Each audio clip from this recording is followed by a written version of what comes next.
अदुवाइदा अदुगा ngसागी बजेट सिना चाउरबनिना बोरोइंग कैपेसिटी से हेंकलपगी ममी म उइबसिदा जीएसटी सिना चाउरबनिना अदुना हेना पुसन्नबा हेना अमुके हेना लोन की बर्डन अचोबम लेरिबा स्टेट सिदा हेना पुसन्नबा ममी म उजै अदु गवर्नमेंट ना यारिंगै पुसन्दनबा सेंट्रली स्पॉन्सर स्कीम सिंग मयाम स्पेशल पैकेज मयाम लाइरिबा सेंट्रल गवर्नमेंट दगी पार्टी सु सब मानबनिना आदसु बीजेपी सिदसु बीजेपी सब मानबनिना मदुदा लोन द सतनबा होननबा तौबियु करी करी पॉलिसी प्रोग्राम लेबिबगे हैबदुम तंग honourable leader of the house थंबिनबा थंगजर ऑनरेबल स्पीकर सर कोई ऑनरेबल मेंबर ने थंबिसी हाइजबताई स्टेट की इकोनॉमी सी मतंगा सिदाइना थमजनिंग सी गवर्नमेंट ना याम कन्ना होनरी हैबसिगी आई पॉइंट खर थमजगे the debt to GSPD ratio C 2024 2005-6 sida laki basi 70% orami then 2024-25 da 41% had last year duga huji 2026-31 March for the 40% adi kitang balancing amadi tawri adu kanna honajari eni thamjage hai असीगी मखा ताब question लेते agenda number 1A calling attention honorable member Shri K Megachandra Singhana calling attention raised to begin. Honorable Speaker sir, under Rule 77 I ngasigi calling attention asi thangatsabani sir. Sir ngasigi khabar singda maroina huyalan pau pungnapam sangai sanalibak naharol thodang punamakta sir. Masigi khabar headline singda yawi madudi saraina kitang madugi mention tawjage thawai kuki kulda nongmai kamna khre amma shokle passenger kul lom tongba winger hijack tawkhre hairiba winger duda tongan ba akhoigi parja mayam ama छात्र यावरी नुपी यावरी then अदगी pastor यावरी ma'am अमा यावरी अदुना मरम मरकांदा ngasiगी आइगी calling attention असि थांगचरकपनी मसिना करमाइना अमुक sir cookie community अमसुंग तांखुल community की मरकता थोगलाइबा unrest होइबा situation सी मसी खरा था अममुक खरा हेले सर मखिगी उंखनबसी लाइबसी सरकार न करी करी पैकेट पीरी असिना मरम ओरकांदा लाइबा थोइबा ngarang थोइबा थौदोक्सिसु सेंट्रल फोर्स की आउट पोस्ट लेबा जगादनी हाई अदुना मसी क्रमाइना सेंट्रल फोर्स लेबा स्टेट की पुलिस की स्टेशन की यामना नकबा मयादा मसी थोगलाइबसी करिनो हुजिक एना थांगचरिबदी सर सुगुम्बा कम्युनिटी अनि अमगी कुकी का मैतै का मोगी नाउसिंग मसी थेंगनबगी खितंग तपथरकवा टाइमिंग सिदा अमु अतोपा अमा अमु नागा अमसुंग कुकी गनी थोलकवा सामना लाइव थीबनी अखोय मरोइना सर कम्युनिटी मणिपुर दा लैरिबा अखोयसी कम्युनिटी अमगा सी नुक्सिनबसी वालकपसिना अखोय पुनमक अनड्रेस होय सुम कम्युनिटी लैरिबा मयामसी अमगा सुम खनरगा लैरकपसिना मरमदा मणिपुर सिदा शांति पोरकपसी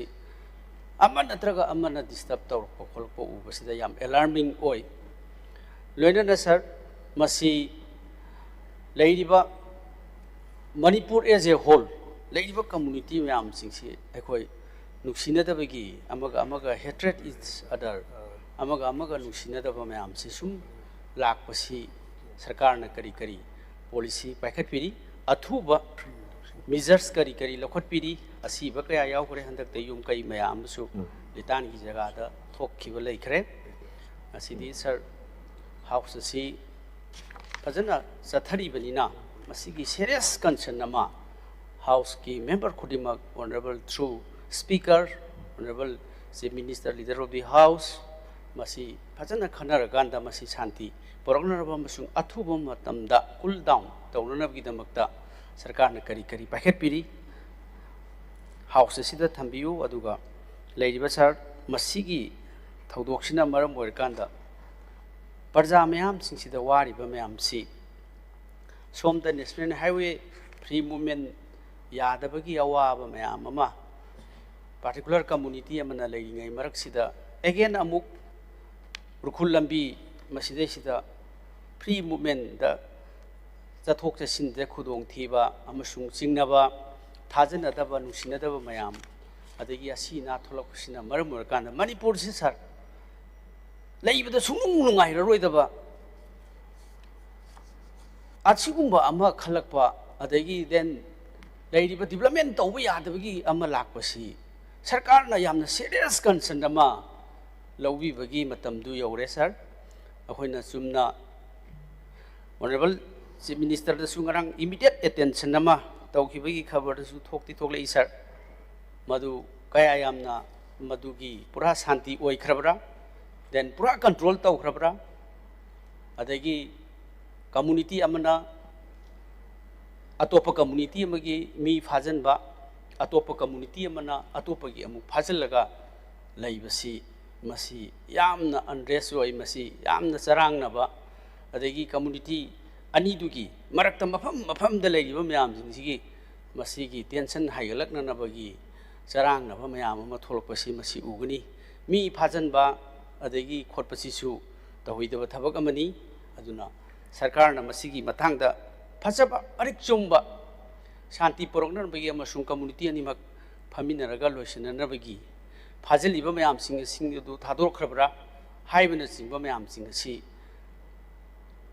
through Honorable Speaker aina sarkargi Honorable Chief Minister gi amadi home gi masigi miyam da amasung house sida fazana detail thambinana ba masigi calling attention si move tawjabani. Thank you sir. Honorable Minister concerned statement thambiyan. Thank you, Mr. Speaker, sir. Rules of Procedure and Conduct of Business, Rule number 77, Makhada, Honorable Member Sri K. Meghasandra Singho, na Thambirapa calling attention, sir. Masigi paper, Ayambada, Manipurgi paper, Ayambada, Yawi, sir. Yam Labaktiva, Togomani, sir. In spite of good security arrangement, Sarkar na Topam Tokpa, Loina Taurava Pavata, as I have you the Yamsum by Quite Punumaxi, Manipur the River across all the communities. A quick fate Tongan Tongan the Lajaraga Suyamna, Ingna Tapna, Nuxisana Lerambatukumba, said Amani. And the Hoseyamna, honorable member upon Beaver, I am soaking over Manipur Sisunga Laiba Yaroidova,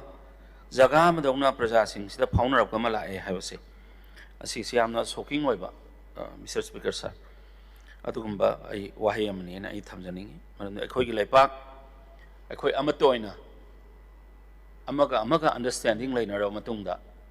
No maina, Natraga, Lan Tonaraga, a quick valuation the Brokide. Table number the Pamaga across the table, negotiate Toraga, a quick Amaga, Sanatsin, and like Minerva can Kakada. Akwai Santi Lakadoribani, Santi Porokadoribani, Habibasi am Sumani, Narangi Todoxis, Mr. Speaker, sir. Tawai Cookie, Village Sida, Narang Sipung, Tarit Makai, Dagin and Nipan Makai, Swipe Habasi, report Kimatungina, Koi Masakangdava, suspected Naga in the Kogi, Mui Kran Hajavatare, Tawai Yadumba, Cookie Village Sida, Makoi Sila Akanda. Koi poppy cultivation toba Thawai hill range sida tobasing sida laiba hut singsi asi singsi ayamba mai tharakpada huziki mai thabada mayam se ki na chena ba khona ba aduda ekhoi cookie gi mioi ani khak amasu makoina pharaga pugi badawna tawi pugi haibagi adugumba report amasu akhoi phangi hek phangbaga iroina na ai assembly sida laina round about 10:30 ai ngarang se khara kan ai kharangan na thungjabane ai demand su laibani na kharangan na thungjaraga sidagi mathang communicate tawra honorable chief minister dagi deputy cm khoigi madam ꯀꯤꯞꯖꯦꯟ ꯑꯩꯈꯣꯏ ꯃꯌꯥꯝ ꯌꯥꯎꯕꯤꯔꯒ ꯇꯣꯉꯥꯟ ꯇꯣꯉꯥꯟꯕ ꯀꯝꯃꯨꯅꯤꯇꯤꯁꯤ ꯌꯥꯎꯔꯒ ꯑꯦꯁꯀꯥꯂꯦꯠ ꯇꯧꯗꯅꯅꯕ ꯌꯥꯔꯤꯈꯩ ꯁꯥꯟꯇꯤ ꯍꯟꯖꯤꯜꯂꯛꯅꯅꯕ ꯌꯥꯝ ꯀꯟꯅ ꯑꯩꯈꯣꯏ ꯍꯣꯠꯅꯖꯕꯅꯤ ꯑꯗꯨꯒꯤ ꯃꯇꯨꯡꯗ ꯃꯗꯨꯒꯨꯝꯕ ꯊꯧꯗꯣꯛꯇꯨ ꯑꯅꯤꯗꯨ ꯐꯥꯈ꯭ꯔꯕ ꯃꯇꯨꯡꯁꯤꯗ ꯑꯩꯈꯣꯏ ꯒꯥꯔꯤ ꯑꯍꯨꯝ ꯁꯤ ꯅꯥꯒꯥ ꯀꯝꯃꯨꯅꯤꯇꯤꯒꯤ ꯒꯥꯔꯤ ꯑꯍꯨꯝꯁꯤ ꯃꯤ 12 ꯇꯣꯡꯉꯦ ꯍꯥꯏꯅ ꯍꯥꯏꯕꯤ ꯑꯁꯤ ꯀꯨꯀꯤꯒꯤ ꯃꯤꯑꯣꯏ ꯈꯔꯅ ꯁꯪꯀꯥꯏ ꯚꯤꯂꯦꯖ ꯍꯥꯏꯕꯁꯤꯗ ꯁꯪꯀꯥꯏ ꯚꯤꯂꯦꯖ ꯍꯥꯏꯕꯁꯤꯗ ꯉꯁꯥꯏꯒꯤ ꯃꯈꯣꯏꯁꯤꯡꯁꯦ ꯑꯃꯨꯛ ꯀꯤꯗꯅꯦꯞ ꯇꯧꯈ꯭ꯔꯦ ꯃꯤ 12 ꯃꯨꯛꯁꯦ ꯑꯗꯨ ꯍꯦꯛ ꯇꯥꯕꯒ ꯑꯩꯈꯣꯏꯒꯤ BSF ꯑꯗꯒꯤ ꯄꯨꯂꯤꯁ ꯄꯔꯁꯣꯅꯦꯜ ꯃꯌꯥꯝꯁꯤ ꯆꯪꯁꯤꯟꯅꯕ ꯍꯣꯠꯅꯕꯗ ꯃꯐꯝꯁꯤꯗ ꯑꯃꯨꯛ ꯑꯩꯈꯣꯏꯒꯤ ꯅꯨꯄꯤ ꯃꯌꯥꯝ ꯑꯃꯅ ꯕ꯭ꯂꯣꯛ ꯇꯧꯔꯀꯥꯟꯗ ꯑꯩꯈꯣꯏ ꯁꯦꯀ꯭ꯌꯨꯔꯤꯇꯤ ꯄꯔꯁꯣꯅꯦꯜꯁꯤꯡꯁꯤ ꯆꯪꯕ ꯉꯝꯗꯕ ꯑꯗꯨ ꯃꯨꯛꯅꯔꯒ ꯑꯗꯨꯝ ꯂꯩꯕ ꯍꯥꯏꯖ ꯇꯥꯔꯦ ꯑꯗꯨꯒꯤ ꯃꯇꯨꯡꯗ ꯑꯃꯨꯛ ꯃꯄꯤꯊꯦꯜ ꯍꯤꯜ ꯔꯦꯟꯖꯁꯤꯗ ꯑꯃꯨꯛ ꯅꯣꯡꯃꯩ ꯀꯥꯞꯅꯕꯁꯤ ꯑꯃꯨꯛ ꯍꯧꯔꯛꯑꯦꯕ ꯔꯥꯎꯟ ꯑꯕꯥꯎꯠ ꯑꯗꯨꯅ ꯑꯃꯨꯛ 9:30 ꯁꯣꯔꯤ 6:30 ꯑꯗꯨꯒ ꯄꯨꯡ 9 ꯐꯥꯎꯁꯤ ꯃꯐꯝꯗꯨꯁꯨ ꯑꯃꯨꯛ ꯀꯥꯞꯄ ꯑꯃꯨꯛ ꯍꯧꯅꯔꯛꯑꯦ ꯑꯩꯈꯣꯏꯒꯤꯁꯦ ꯃꯁꯤꯒꯤ ꯊꯧꯗꯣꯛꯁꯤꯗ ꯋꯥꯟ ꯁ꯭ꯔꯤ ꯂꯥꯟꯒꯤꯟꯊꯥꯡ ꯍꯧꯈꯤꯕ ꯀꯧꯕ ꯆꯍꯤ 90 ꯁꯨꯕ ꯊꯋꯥꯏ ꯀꯨꯀꯤ ꯚꯤꯂꯦꯖꯒꯤꯁꯤ ꯃꯥꯁꯤ ꯃꯈꯣꯡꯗ ꯕꯨꯂꯦꯠ ꯏꯟꯖꯨꯔꯤ ꯑꯃ ꯂꯩꯔꯀꯥꯟꯗ ꯑꯩꯈꯣꯏ ꯀꯥꯡꯄꯣꯛꯄꯤꯒꯤ ꯀꯝꯃꯨꯅꯤꯇꯤ ꯍꯦꯜꯊ ꯁꯦꯟꯇꯔꯁꯤꯗ ꯍꯧꯖꯤꯛ ꯃꯥꯁꯤ ꯇ꯭ꯔꯤꯠꯃꯦꯟ ꯇꯧꯔꯤ ꯑꯗꯨꯒꯤ ꯃꯇꯨꯡꯗ ꯑꯩꯈꯣꯏ ꯇꯥꯡꯈꯨꯜ ꯅꯥꯒꯥꯂꯣꯡꯒꯤ ꯑꯊꯦꯡꯕ ꯌꯧꯁꯤꯜꯂꯛꯄ ꯍꯥꯏꯕꯗꯤ ꯄꯨꯡ 4:30 ꯌꯧꯁꯤꯜꯂꯛꯄꯗ ꯀꯨꯀꯤ ꯅꯥꯒꯥꯂꯣꯡꯒꯤ ꯑꯜꯇꯤꯃꯦꯇꯝ ꯑꯃ ꯑꯩꯈꯣꯏ ꯁꯥꯞ ꯇꯧꯔꯛꯑꯦ Honorable Chief Minister through the DC Okrul tawre akoi security tapna changsinwa matamni tawre tawrapasida makoina haribasi within 2 hours da akoi gi phagraba mi kunga mathoi romse asigi si thadok halaktragadi akoi makoi su makoi su khangde violence sina akoi da kayam kanagadorno makoi gi su makoina ꯂꯧꯕ decision ꯑꯃꯗ ꯆꯠꯀꯅꯤ ꯍꯥꯏꯕꯒꯤ ꯑꯗꯨꯒꯨꯝꯕ ꯑꯩꯈꯣꯏꯗ ꯄꯥꯎ ꯄꯤꯕꯤꯔꯛꯏ honourable chief ꯃꯤꯅꯤꯁꯇꯔꯅ ꯑꯗꯨꯒꯤ ꯃꯇꯨꯡꯗ honourable chief minister round about 5:20 ꯗ ꯑꯣꯅꯔꯦꯕꯜ ꯒꯕꯔꯅꯔꯒꯤꯗ ꯆꯠꯂꯦ ꯒꯕꯔꯅꯔꯒꯤꯗ ꯆꯠꯂꯀꯥꯟꯗ ꯒꯕꯔꯅꯔꯒ ꯗꯤꯇꯦꯜ ꯗꯤꯁꯀꯁꯟ ꯑꯃ ꯇꯧꯕꯤꯔ ꯃꯇꯨꯡꯗ ꯑꯩꯈꯣꯏꯒꯤ ꯁꯤꯗ ꯁꯨꯗ ꯂꯩꯔꯤꯕ ꯀꯥꯡꯕꯨꯁꯤꯡꯁꯤ ꯌꯥꯎꯔꯤꯕ꯭ꯔꯥ ꯌꯥꯎꯗꯕ꯭ꯔꯥ ꯍꯥꯏꯕꯅꯆꯤꯡꯕꯁꯤꯡ ꯑꯁꯤ ꯗꯤꯇꯦꯜ ꯑꯣꯏꯅ ꯗꯤꯁꯀꯁ ꯇꯧꯕꯤꯔ ꯃꯇꯨꯡꯗ ꯃꯤꯅꯤꯁꯇꯔ ꯑꯣꯐ ꯍꯣꯝ ꯑꯦꯐꯤꯌꯔꯁꯀꯤ ꯗꯦꯜꯂꯤꯗ ꯂꯩꯕꯤꯕ ꯑꯩꯈꯣꯏꯒꯤ ꯀꯥꯡꯕꯨꯒ ꯌꯥꯝꯅ ꯀꯨꯞꯅ ꯗꯤꯁꯀꯁꯟ ꯑꯃ ꯇꯧꯔꯀꯥꯟꯗ ꯃꯈꯣꯏꯁꯨ ꯑꯥꯏꯗꯦꯟꯇꯤꯐꯥꯏ ꯇꯧꯅꯕ ꯌꯥꯝ ꯀꯟꯅ ꯍꯣꯠꯅꯕꯤꯈꯤ ꯑꯗꯨꯒꯤ ꯃꯇꯝꯁꯤꯗ ꯑꯗꯨꯝ ꯃꯇꯝꯁꯤ ꯁꯥꯡꯗꯣꯛ ꯑꯗꯨꯝ ꯂꯩꯔꯛꯄꯁꯤꯅ ꯃꯔꯝ ꯑꯣꯏꯔꯒ ꯑꯩꯈꯣꯏꯗ ꯃꯦꯁꯦꯖ ꯄꯤꯕꯤꯔꯛꯄꯗ ꯃꯈꯣꯏꯒꯤ ꯂꯩꯐꯝꯗꯤ ꯑꯥꯏꯗꯦꯟꯇꯤꯐꯥꯏ ꯇꯧꯕ ꯃꯈꯣꯏꯕꯨ ꯀꯦꯞꯇꯤꯞ ꯇꯧꯔꯤꯕ ꯃꯐꯝꯁꯤꯒꯤꯗꯤ ꯑꯥꯏꯗꯦꯟꯇꯤꯐꯥꯏ ꯇꯧꯕ ꯍꯥꯏꯖ ꯇꯥꯔꯦ ꯑꯥꯏꯗꯦꯟꯇꯤꯐꯥꯏ ꯇꯧꯕꯁꯤ ꯑꯩꯈꯣꯏꯒꯤ ꯁꯦꯀ꯭ꯌꯨꯔꯤꯇꯤ ꯐꯣꯔꯁꯦꯁꯅ ꯍꯦꯛ ꯆꯪꯉꯨꯔꯒꯗꯤ ꯉꯁꯥꯏꯒꯤ ꯑꯁꯣꯝꯗꯅ ꯑꯩꯈꯣꯏꯒꯤ ꯗꯤꯄꯨꯇꯤ ꯁꯤꯑꯦꯝ ꯃꯦꯗꯥꯝ ꯀꯤꯞꯖꯦꯟꯅ ꯍꯥꯏꯕꯤꯔꯛꯄꯗꯅ ꯂꯣꯏꯅ ꯃꯈꯣꯏ ꯐꯥꯎꯅꯕꯗ ꯃꯈꯣꯏ ꯉꯁꯥꯏꯒꯤ ꯃꯤ 2 ꯑꯃ ꯃꯥꯡꯈꯤꯕꯁꯤ ꯃꯤ 2 ꯑꯃ ꯃꯥꯡꯈ꯭ꯔꯤꯕ ꯃꯤ 2ꯁꯤ ꯊꯥꯗꯣꯛꯍꯟꯕꯤꯔꯣ ꯊꯥꯗꯣꯛꯑꯒꯗꯤ ꯃꯈꯣꯏꯒꯤꯁꯨ ꯉꯁꯥꯏꯒꯤ ꯃꯤ 12 ꯀꯦꯞꯇꯤꯞ ꯃꯈꯣꯏ ꯀꯦꯞꯇꯤꯞ ꯑꯣꯏꯅ ꯊꯝꯕꯤꯕꯗꯣ ꯑꯩꯈꯣꯏ ꯑꯗꯨꯝ ꯋꯤꯗꯥꯎꯠ ꯑꯦꯅꯤ ꯍꯥꯔꯝ ꯑꯩꯈꯣꯏ ꯊꯥꯗꯣꯛꯆꯒꯅꯤꯅ ꯑꯗꯨꯃꯥꯏꯅ ꯄꯥꯎ ꯄꯤꯕꯤꯔꯛꯑꯦ ꯑꯗꯣ ꯑꯩꯈꯣꯏ ꯀꯟꯅ ꯇ꯭ꯔꯥꯏ ꯇꯧꯏ 2ꯁꯤ ꯊꯤꯅꯅꯕ ꯍꯣꯠꯅꯕꯗ ꯊꯤꯕꯁꯤ ꯐꯪꯗꯕ ꯍꯥꯏꯇꯥꯔꯦꯀꯣ ꯊꯤꯕꯁꯤ ꯐꯪꯗꯕꯗꯒꯤꯗꯤ ꯑꯊꯦꯡꯕ ꯃꯇꯝꯁꯤ ꯌꯧꯁꯤꯜꯂꯛꯄ ꯃꯇꯝꯗ ꯑꯩꯈꯣꯏ ꯑꯦꯗꯤꯁꯅꯦꯜ ꯁꯦꯀ꯭ꯌꯨꯔꯤꯇꯤ ꯐꯣꯔꯁꯦꯁꯁꯤꯡ ꯆꯪꯈ꯭ꯔꯒꯁꯨ ꯉꯁꯥꯏꯒꯤ ꯊꯤꯕ ꯐꯪꯗ꯭ꯔꯕꯅꯤꯅ ꯑꯁꯣꯝꯗꯁꯨ ꯃꯈꯣꯏꯁꯤ ꯊꯥꯗꯣꯛꯇꯕꯗꯒꯤꯗꯤ ꯑꯩꯈꯣꯏꯅ ꯑꯣꯅꯔꯦꯕꯜ ꯆꯤꯐ ꯃꯤꯅꯤꯁꯇꯔꯅ ꯇꯥꯟꯅꯔꯒ ꯈꯔ ꯊꯥꯞꯅ ꯃꯤ 12 ꯂꯩꯔꯤꯕ ꯃꯐꯝꯁꯤ ꯑꯥꯔꯃꯤꯅ ꯀꯣꯔꯗꯣꯟ ꯇꯧꯔ ꯊꯝꯃꯦ ꯍꯥꯏꯕꯗꯤ ꯃꯈꯣꯏ ꯑꯇꯣꯞꯄ ꯖꯒꯥ ꯑꯃꯗ ꯑꯃꯨꯛ ꯁꯤꯞ ꯇꯧꯗꯅꯕ ꯑꯥꯔꯃꯤꯅ ꯀꯣꯔꯗꯣꯟ ꯇꯧꯔꯒ ꯑꯩꯈꯣꯏ ꯊꯝꯃꯤ ꯑꯗꯨꯒ ꯑꯊꯦꯡꯕ ꯃꯇꯝ ꯑꯍꯥꯟꯕꯗ ꯄꯨꯡ 1:30 AM ngasi 1:30 AM sida thadok na ba kan hona bani but pung ahum lom tare ahum lom tar matung sida khoi ngasai gi phar ga leramba tangkhul gi chilinau passenger sing to adu akhoi pung ahum da makoi si safely makoi mafam sida yahonna na ba khoi honara ga yahon jagre sir aduna aina thamjaning madi sir manipur si अखोई community को ना मैते community की interest खत लौरबा अदुगा अतोप लेरिबा community से मखोई community खक्ते के interest लौ तारगा से अखोई से कर्म हैना अखोई मणिपुर से शांति हलकनी ꯑꯩꯈꯣꯏ ꯀꯣꯛ ꯆꯨꯡꯁꯤꯟꯅꯔꯒ ꯑꯩꯈꯣꯏ ꯑꯃꯈꯛꯇ ꯑꯣꯏꯅ ꯃꯅꯤꯄꯨꯔꯤ ꯑꯃ ꯑꯣꯏꯅ ꯏꯟꯇꯔꯦꯁ ꯂꯧꯕ ꯃꯅꯤꯄꯨꯔꯒꯤ ꯏꯟꯇꯔꯦꯁꯇ ꯅꯦꯁꯟꯒꯤ ꯏꯟꯇꯔꯦꯁꯇ ꯑꯃ ꯂꯧꯕ ꯑꯃ ꯑꯩꯈꯣꯏ ꯃꯊꯧ ꯇꯥꯏ ꯃꯤꯁꯇꯔ ꯁ꯭ꯄꯤꯀꯔ ꯁꯥꯔ ꯑꯩꯅ ꯉꯁꯥꯏ ꯍꯥꯏꯖꯕꯗꯣ ꯅꯣꯡꯃꯩꯒꯤ ꯕꯦꯔꯦꯜꯅ ꯀꯩꯗꯧꯉꯩꯁꯨ ꯁꯥꯟꯇꯤ ꯄꯨꯔꯛꯄ ꯂꯩꯇꯦ ꯄꯨꯝꯅꯃꯛꯁꯤ ꯑꯁꯤ ꯑꯅꯥ ꯑꯀꯥꯏ ꯑꯇꯣꯏ ꯂꯣꯏꯅ ꯊꯣꯛꯑ ꯃꯇꯨꯡꯁꯤꯗ ꯇꯦꯕꯜ ꯑꯃꯗ ꯐꯝꯃꯀꯥꯟꯗ ꯂꯣꯏꯁꯤꯟꯅꯈꯤꯕ ꯉꯥꯛꯇꯅꯦ ꯂꯥꯟ ꯄꯨꯝꯅꯃꯛꯁꯤꯡꯁꯦ ꯑꯗꯨꯅ ꯑꯩꯅ ꯃꯃꯥꯡꯒꯤ ꯉꯔꯥꯡꯒꯤ ꯗꯤꯃꯥꯟꯗꯁꯨ ꯑꯣꯅꯔꯦꯕꯜ ꯃꯦꯝꯕꯔꯅ ꯊꯝꯕꯤꯈꯤꯕꯅꯤ ꯁꯖꯦꯁꯟ ꯄꯤꯕꯤꯕ ꯌꯥꯕ ꯁꯖꯦꯁꯟ ꯑꯩꯈꯣꯏꯗ ꯄꯤꯕꯤꯌꯣ ꯅꯠꯇꯕꯗ ꯑꯦꯖꯤꯇꯦꯁꯟ ꯇꯧꯔꯒ ꯗꯤꯃꯥꯟ ꯐꯪꯕꯗꯧꯅ ꯑꯦꯖꯤꯇꯦꯁꯟꯁꯤ ꯇꯧꯗꯕ ꯌꯥꯗꯕꯗꯧꯅ ꯇꯧꯕ ꯑꯃ ꯑꯩꯈꯣꯏ ꯃꯅꯤꯄꯨꯔꯁꯤ ꯆꯠꯅꯕ ꯑꯃ ꯂꯩ ꯃꯤꯁꯇꯔ ꯁ꯭ꯄꯤꯀꯔ ꯁꯥꯔ ꯈ꯭ꯋꯥꯏꯗꯒꯤ ꯂꯥꯏꯕꯛ ꯊꯤꯕꯁꯦ ꯑꯁꯤꯅꯤ ꯑꯩꯍꯥꯛꯅ ꯖꯄꯥꯟꯗ ꯑꯅꯤꯔꯛ ꯑꯩꯕꯨ ꯖꯄꯥꯟꯗ ꯊꯥꯕꯤꯕꯅꯤ ꯏꯟꯗꯁꯇ꯭ꯔꯤꯁ ꯃꯤꯅꯤꯁꯇꯔ ꯑꯣꯏꯕ ꯃꯇꯝꯗ ꯖꯄꯥꯟꯗ ꯆꯠꯄ ꯃꯇꯝꯗ ꯍꯤꯔꯣꯁꯤꯃꯥ ꯍꯥꯏꯔꯤꯕ ꯃꯐꯝꯗꯨꯗ ꯑꯩ ꯆꯠꯆꯩ ꯑꯍꯥꯟꯕ ꯄ꯭ꯔꯤꯊꯤꯕꯤꯒꯤ ꯑꯦꯇꯣꯝ ꯕꯣꯝ ꯊꯥꯗꯕ ꯃꯐꯝꯗꯣ ꯎꯐꯨꯜ ꯑꯣꯏꯅ ꯎꯠꯂꯣꯟꯅ ꯂꯩꯈ꯭ꯔꯕ ꯃꯐꯝꯗꯣ ꯑꯩꯅ ꯍꯪꯉꯤ ꯑꯩꯈꯣꯏ ꯒꯥꯏꯗ ꯇꯧꯕꯤꯔꯤꯕ ꯖꯄꯥꯅꯤꯁ ꯃꯆꯥꯗꯨꯗ ꯑꯗꯨꯛ ꯊꯨꯅ ꯍꯤꯔꯣꯁꯤꯃꯥꯁꯦ ꯔꯤꯕꯤꯜ ꯀꯃꯥꯏꯅ ꯇꯧꯒꯦ because Hiroshima very soon it become a very beautiful town. Tokyo dagi Hiroshima phok chatpada pung hom chap chan sang makhoi ne ngonda wahi amakhathang na haibi basi time plus energy equals to wealth matam manghandaba akhoi energy se manghandaba matam ga energy se pullagadi wealth only aduna akhoi matam ta manghande matam ta manghandar matam manghandana akhoi energy se manghandana akhoi ne honabadagi ngasi Hiroshima is a beautiful city ama oina prithvi ahan ba etom bom thadagra so oira ine so now aina haijaning through this August House to all the respected CSOs let us come together akoi punsin seba natra di yar oiba Manipur sibu akoi no wari taja matamda lariga ma phonge kege moirangena the Manipur sibu apik kingdom kayam le makanda akoi punsila semak paneba like Bharat more than 200 independent kingdom masa punsilaga Indian Union se semani madu singlo ningsing oraga khoi ngasi kingdom do mo hanjin ge habadudi yagado mande Mr. Speaker sir aduna through this August House ain appeal tawjari madudi santi porong na bahona bada akhoi punamak kok amasung akhoi gi khut samnaba mathau tai hayu sain thamjari aduga ngarang gi thodok ase amuk hanna thokranaba through this August House aina Manipur ki praja punamak community punamak ki leader punamakta appeal tawjari thank you Mr. Speaker sir clarification namta ga hangjage calling attention to the tawdabani adu atenta ngam ten nam ko hangmi yes sir sir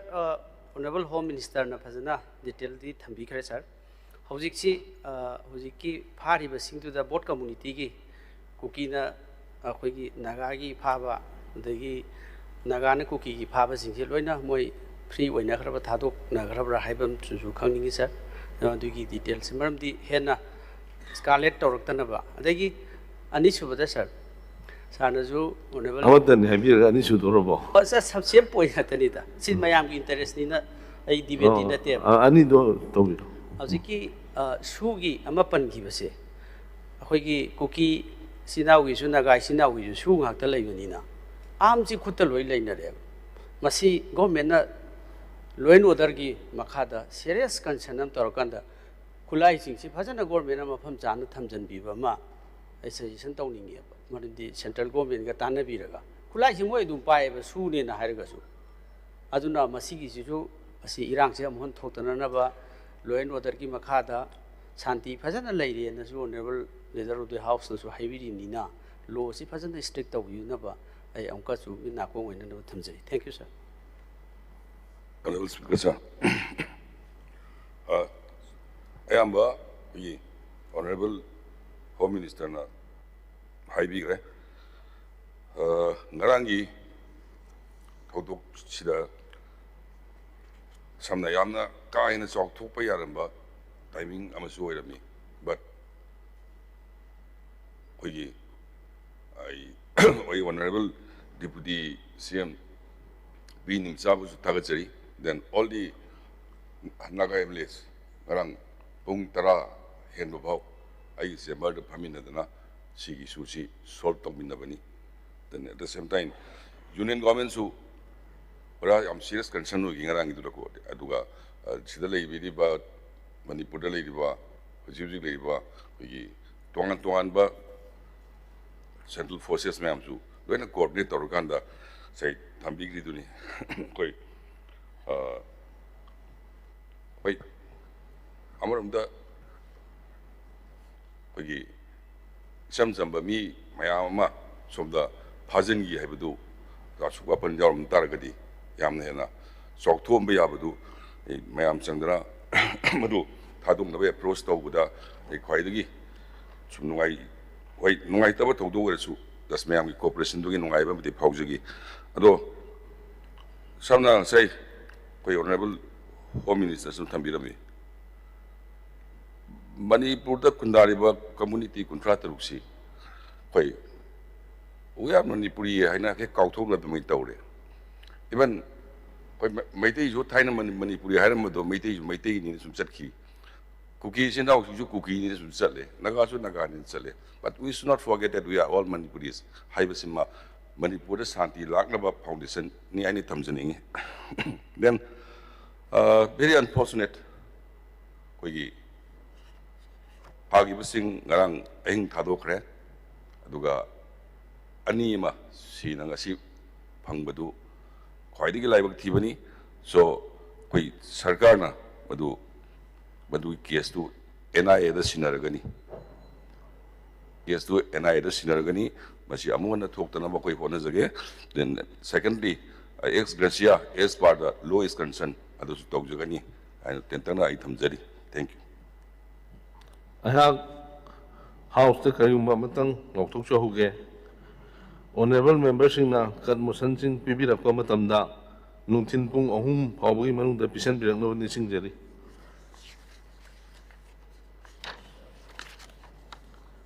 Agenda number 3, discussion and voting on demands for grants. Honorable Chief Minister demand for grants 2026-27 moved to begin. Honorable Speaker, sir, I beg to move the following demands to be taken into consideration. Demand number 5, finance. Demand number 10, education. Demand number 6, cooperation. Demand number 16, cooperation. Demand number 17, agriculture. Demand number 18, animal husbandry and veterinary, including dairy farming.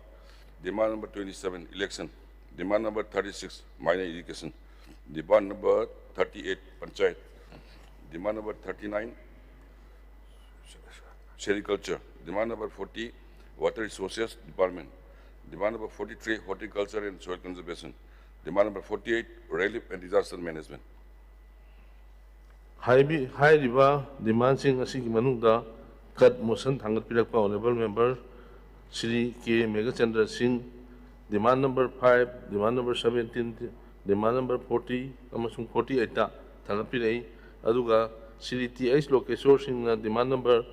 10, 17, 27, 38, 40, amasung 48 Tanapire. Ahan with the honorable member Sri K. Megachandra Singhana raised Obigan.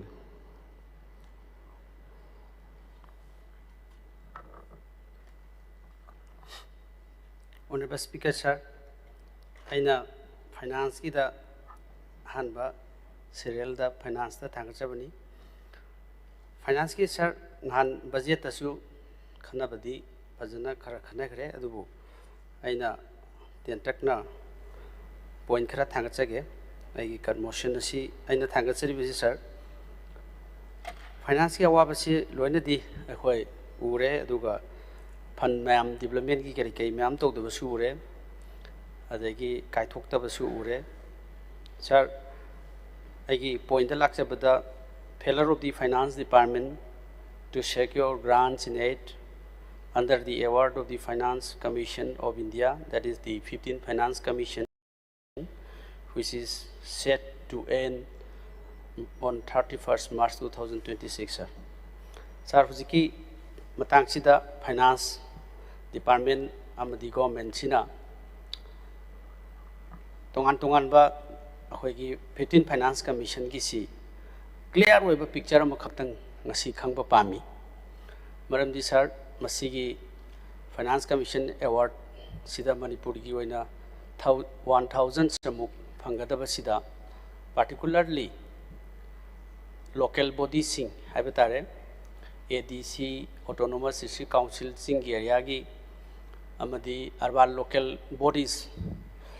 Small town Nagar panchayat municipality council municipal councils and Imphal municipal corporation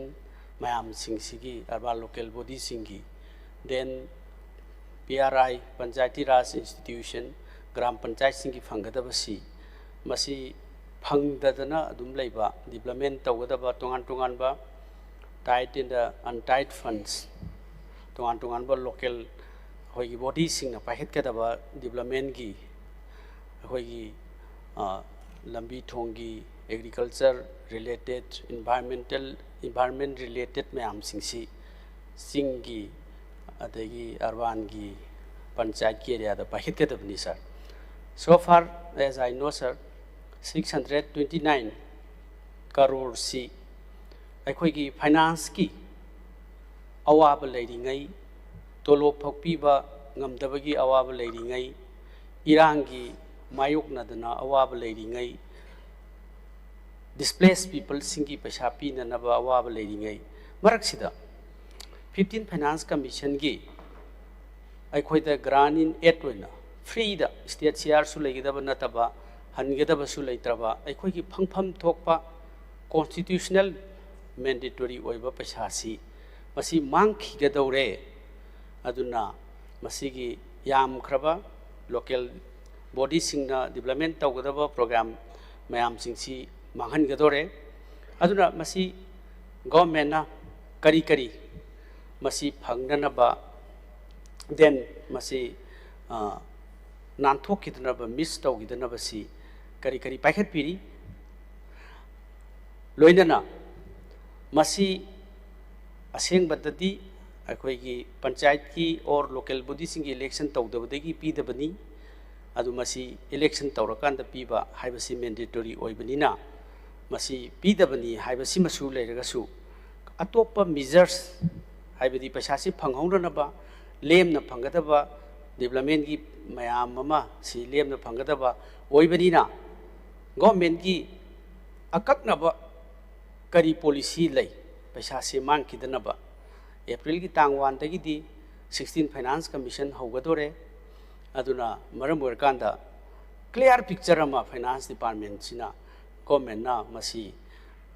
मसीगी पैसा से मांगदरा मांगोइदरा हाइबसी मतम खितंग आइरे 31 मार्च की से अदुना मसीगी असेंगबा clear picture अमा पैसा से मांगदननबा मियाम की development तौननबा सिगी पामजै sir मसीगी लोइनना sir अखोइगी finance की अरोइबदा तोंगान तोंगानबा हंदकी बजेट एस्टिमेट सिदा लाइबसी 27,000 करोड़ नि लाइबिलिटी पुनमक से पुनसलकांदा अखोइगी सिगी प्रोजेक्टेड बजेट पास तौगिबसिदा लेइबसे अदुना मसीगी 27,000 करोड़ सी इज ऑलमोस्ट टू बी अखोइगी हंदकी पास तौगिबा बजेट तुगी हिसाब अमगुम्बनी सर सुगुम्बा फ्रीदा लाकदबा डेवलपमेंट की पैसा से मांगन बाइबसी अखोइगी गवर्नमेंट की असोइबा अदगी एडमिनिस्ट्रेशन सी फजना मसी तहौतबदगी तौबनी हाइबसी मियामना प्रजाना अदगी लेरिबा MLA सिंग ऑनरेबल मिनिस्टर सरकार असिदा साउनिंगबा अमसुंग सरकार की प्रजा की मांगजबसी लाकनी अदुना मसुगुम्बा पैसा फाइनेंस की अवाब लेरिङैसिदा मसी मांगदनबसी मिनिस्ट्री द फजना ताना बिरगा मिनसम तौरगा लौबिनब तौबियु हाइबसिमा अरोइबदा थमजरी अनि सुबदा sir agriculture speaker I can request हो जगह अमम सुन लो चलस थैंक यू कनुगी ऑनरेबल मेंबर ना थंबिरिसी वाई सी लोकल बॉडी हाइजबताई आरडी ममांगदा आइसु पाइजरमी सिगी बोर्ड पंचायत एंड म्युनिसिपल अनिमकी कोई सेल लाक्तबी अवाबसिदी मदुदा थेंगनगी बाई फजना खंगजावी अदुगी सगी मदुगी इनकन्वीनियंस मैम दुनी कोई ऑनरेबल द ताकपीरिसे हंदक आइना कोई दीदी दा team अमसे चबदुदा in particular sigi local body gi paisa haija batai koi gi 646 crore koi gi 2020 23 24 and 25 26 ki masi khar mateng pang bi umaram di local body gi election si koi kan koi gi thoi ba crisis si sisu maram amani har kan da sigi crisis period si simati release of you na kan haija bani so adugi accordingly haija batai 25.60 crores amadi koi local urban bodies gi thadok pire duga koi hairami ba paisa loina makti pirakani piro haibati leitri but koi adum yariga yamna pirak na ba pursue tau jini dum khumjage aduna koi gi honorable na sida thambire ba start question ase cut niko cut simulation si handok biduna pass to biduna mating bang bi hoina request tau jeri loisan bagi da la min supplement samta ga thori sir sir hujiki adugi paisa si yam bani na khara amount khara release tawr kani haibasi mamang gi sir pending da 2021 22 gi swai sida non millions plus cities haibagi tight grant da khara thadok pagi aina finance department digi cm khakti phange ba sir aduga hujiki actually hairiba sigi non millions plus cities haibasigi si natabadadi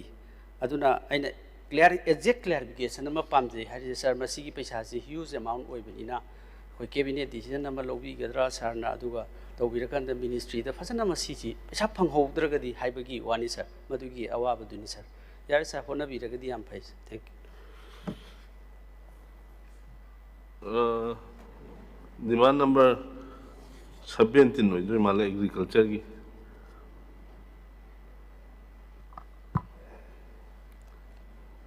demand number 17 agriculture sir agriculture si su yamna maru oiba department ama oi ngasi su department si yaman gidana akhoi amani khaktang lakhot pangam jare maramdi dongmada yam thamapani na akhoi su yamna wai sir aduna masigi si yamna maru oibani khalakanda agriculture si lakhot chabani sir aina thangachari basi agriculture department gi lairi basi matam gi sahi khuding gi problem mayam singsi adu ki matik agriculture department si da laira sa low unaba matam chana har pi daba then adagi har gi singkhragan adi lawbi singda direct yaudaba yauriba khara du suma man tang hi yau agriculture se overall problem si amna laigre central gi scheme mayam lakpa mayam singsi su parja singda phajana yaudabagi awab laigre maruina agriculture department da thengnari base sir ai ngasidi with document evidence ka loina puthok chage karigumba ina puthoiba thabak si document se lalabadi masi honorable speaker na adi sarkar na hiding ba training ba mong da chai bi ba ai welcome tawje maramdi sir corruption si agriculture department ja duki mati wang khre hiding ai leitana pura ai khoina so scheme ama agriculture department se thengnare RTI kya thare madugi finding the law in the lay individual fact finding team thado ga yeng bu su phajana electoral roll mayam si one by one check to matam da agriculture scheme gi beneficiary singchi masi yamna fraudulent oiba fraud mayam ama thengna basi ure sir han bada irregularities in the implementation of Pradhan Mantri Krishi Sanchay Yojana scheme in the state masi ki paisa si crore samaga 29.49 ni crore samaga kunga mapan dasmik nifuga mapan ni sir masi state share yaudri central gi scheme khaktani Pradhan Mantri gi gumba flexible program Pradhan Mantri gi scheme amada asuk yamna scheme ama thon bai basi laibak sigi amsung state sigi lomi singi laibak thibini sir masigi matang sida hairiba beneficiary se masi angakpa mawong mani ai table da tawarsu tawjege aduga masida aina table da tawjagadriba document sida yawrummaba masi aingon da house sida fazana chaibi ba yai sir I welcome aduna asuk yamna motna asung be scheme ama 129 crore gi lakh pasida fazadana manghan basi lai thibani even if sir karigumba hoi concern department na madu kasu kaide political gi line da oire harabasu BJP gi wakar ngakta pi kare harasu khoi kasu mind to yaro maramdi worker sing du farmer aseng bu orabadi pi ki bidai khoi kaide maramdi they are also our farmer Congress ki haiba BJP ki haiba wafam chunate motli basi masi yum amada hairiba beneficiary se hanjan na lawba then mi amagi maming sida Imphal East muk lawba aduga same maming du da Thawal district ta muk chalaga muk lawruba sen Bishempur da muk chala lawruba masi kari do si it is not a question of this political parties aduna masi nodal officer adagi leidiba mayam singse masi chairak piba madi darkar lei sa sumna khogi masi gi lut tawriba kutause staff ta leidiba nodal officer staffs scheme sigi dil tawriba mayam singse masi gi whole employees sigi multiple times the family singse loi lawre loi ur beneficiary do online da leide aduna masidi huge scheme am oire sa aduna Imphal East mu yawre aduna Ukhur district mu yawsale beneficiary same person sida Aadhaar do link tawramina paisa kaiba bitam account sangamina mi maming sida hongba aduga district na multiple district hongba asi kari no agriculture department tawdu what is this sir sidi huge scheme ni si RTI tharubadagi mi ju sinakre imung amata mi ani yawra mi ahum yawri na verification chapa matamda kapthorok tanda mi ju sinagre then why not sir independent inquiry matabudo what is the harm of this government masi tawba kari kai through honorable speaker I request sir si inquiry matawrakanda masigi mara leiba officer do fazana dandi pibada sarkar sida kari mayeng takadaba leige sina henda rather Manipur da corruption gi wangaba corruption je totally sidi sumnagi corruption chambers na kolga chaba chambers na te akoi compact ne ta kolga chaba akoi corruption oira haibani da hakta pulap court khare hoi genuine noi ba mi tarakun yang khai cham yarum bhai but this is totally looted sir si beneficiary myam se table tau jege karigumba masi je tasing na masi corruption je suk chaw no fraudulent fraud oira ga di sir masi chairak pi masi house na kari khana bi da yaroi da kari leige sima Sir, Pradhan Mantri Kishan Masigi Sanchay Yojana se Masi Atu Umatam the Yangshin View scheme Siloi Dribani. Anisubada lapses in the implementation of Prime Minister Kishan scheme. Scheme Anini Amana Sanchay Yojana Haibama Amana Pradhan Mantri Kishan scheme Haibama. Sir Sidasu wonderful sir. Angakpa haibatai sarmasi Manipur da agriculture department da aina hangjai Manipur da farmers registration register tawraba farmer kishan kaya leige na hangba matamda 1,90,000 muk lei hai that is register farmers under the agriculture department makhada sing gi su yawra tam gi su yawra aduga sir masida Laiba Thare Ibase. I quake Masiki scheme sida Thare Ibase. Lak Mangaga 92,290 farmers applied the whole level, eligible level. Register beneficiary se Masiki applied the opposite 5,92,290 sir. again masigi benefited oigibasina 2,92,000 then adudagi problem amu muk thore maramdi Aadhaar link tawbanina Manipur se lakh manga farmer leire hairabanina akhoi food and civil supply gi cheng singchi piraroi haire maramdi lomi ngakta oirarabina low leirabnina cheng pibi darkar leite hujik adugi ni hujik KPN PD department da magi akhoi Aadhaar link myam singchi verification tawre du cheng quota ka thar ani na tawri ju this is related sir lakh manga thajal lure ba lomi ni aduna masi di online da Aadhaar da bank da link loi leirabina madugi ministry of adigi akhoi civil supply degi hairiba singsi amuk loina mathang mathang ministry sing adigi refer tawlare hairkan Manipur da bu lakh manga sigi farmer ne na thajal apply tawre then moi du low pari ani lei ahum lei hair loi thajal ine ba scheme je phangna ba hona ba then adu di multiple problem am thol le ba cheng phang bagi su thol le then adu tar di sir masi action khara lobodi phai masi di is a huge scheme hairiba mi sing je sir both this scheme Prime Minister Kisan Sanchay Yojana dasu adagi Prime Minister Kisan scheme ji dasu mi je masak sukhang khangdana masa sukhang khangdana magi Aadhaar do karai dino ma lo ru kan da bank account ma zero bank account da hang kan paisa ji mai maming ji pulok lok thokre ba mu masa ji sukhang khangte bida mai account da lupa lakh tara lo khre kul lo khre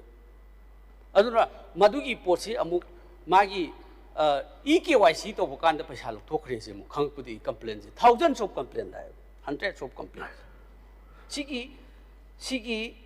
PM Kisan scheme dasu then PMKSY dasu scheme ani maksida hairiba posi thoe masa khangdana paisa lok thokiba sir masi asowa investigation ama house ne masi gi house committee ma sembigera natragana departmental fajaba inquiry ma tobigera masi di heman gere sir hoju khanga moi honorable minister su khanga moi sir aina thamjiningi honorable minister honorable MLA singa khoidi miyam gi seba tawbuni sir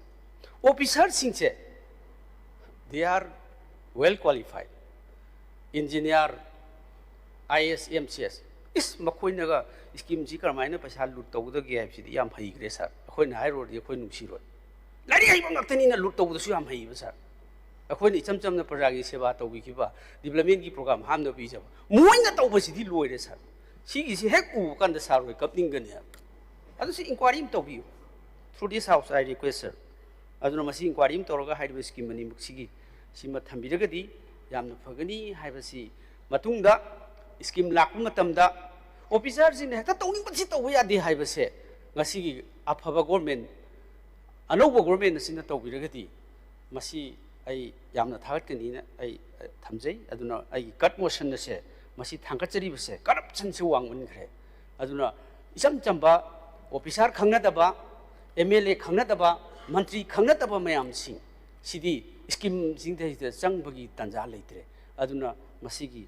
aina cut motion na se thamjabani sir aduna masigi si phajaba answer ma masigi pibiraga phajaba step ama lokhot pi hairaganda corruption si root out tawsi aduga department khudimakta leiribo officer sing se masi para ama tambibagi chap chap evidence document leiba sidagi achobo message sama pc haina ina thamjari sir mathang da sir lomi gi agriculture ki da matanga ai thamjari sir Moirang Kendra apunba lomi sinmi amasung nupi lup haiba farmer singi office association amana leiriba hauji chathariba irang asiga mari leinana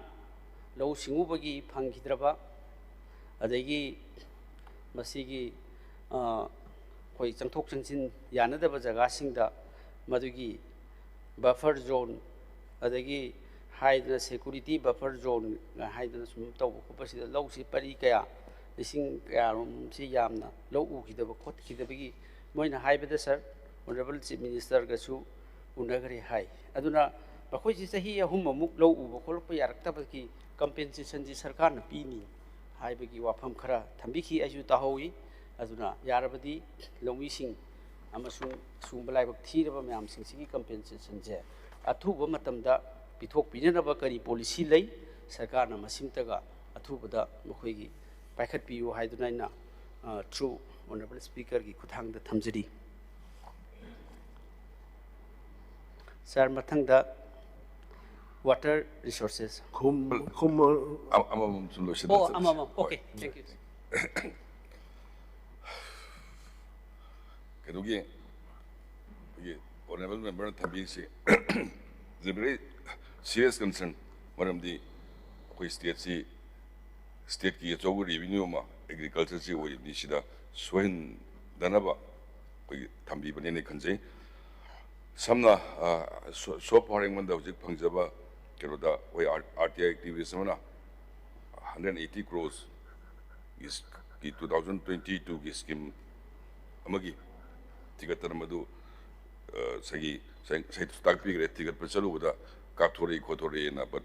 I feel very unfortunate ado sigi matang sida wi 58 suspected cases yawi haiba do honorable na jik thambiri do koigi bukhul su panjale ngerang su panjale all evidence are here haibuni adugi evidence duga mutta bibir dia amuka no aijani hojik bibir su during the session ko then hojiki topic 4 haizabatai PM Kisan scheme launched in 2019 hoi masi simasu mau marin da da bakhradi yaure samna 5,41,000 total beneficiary or male yang re hoise aduna sai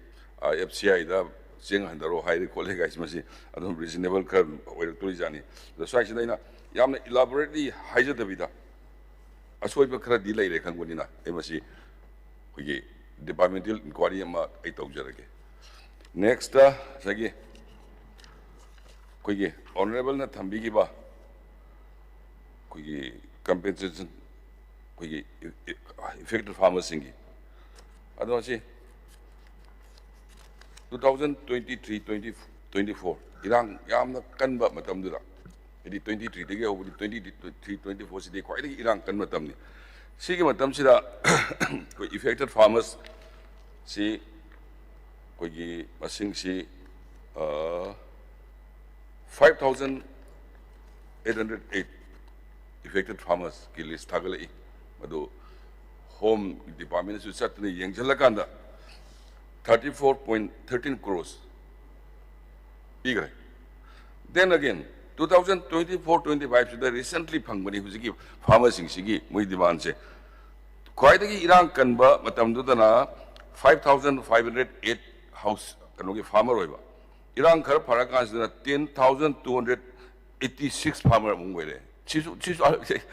chisu yam unfortunately ala si khogi yam kana verification tawnabo honajari maramdi sagi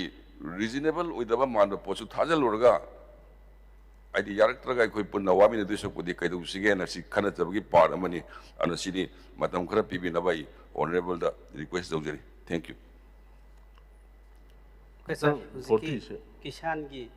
kai do ai detail to pijer ke sir aduga action khara la kolpi thank you sir mathang adu sir 40 to bino yes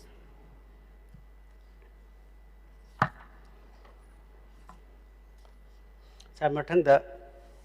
water resources sir masi su hujiki agriculture gi duga hairap manaba kitang akhoi gi problem amani sir haukiba sahi je sir water resources department sida makhada akhoi official singchi mafam matam chana thabak tawdabadagi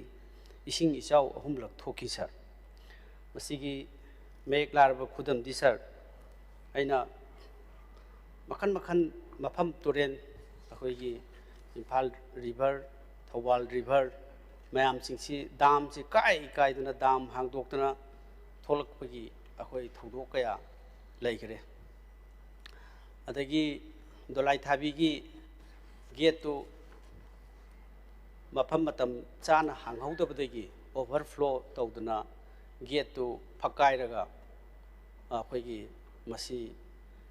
kongba river adagi kai myam si loina ising thumna Imphal East ki West ki jaga punamak se thum ki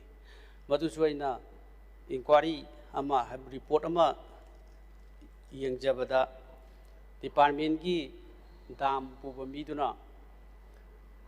matam chana gate si servicing tawba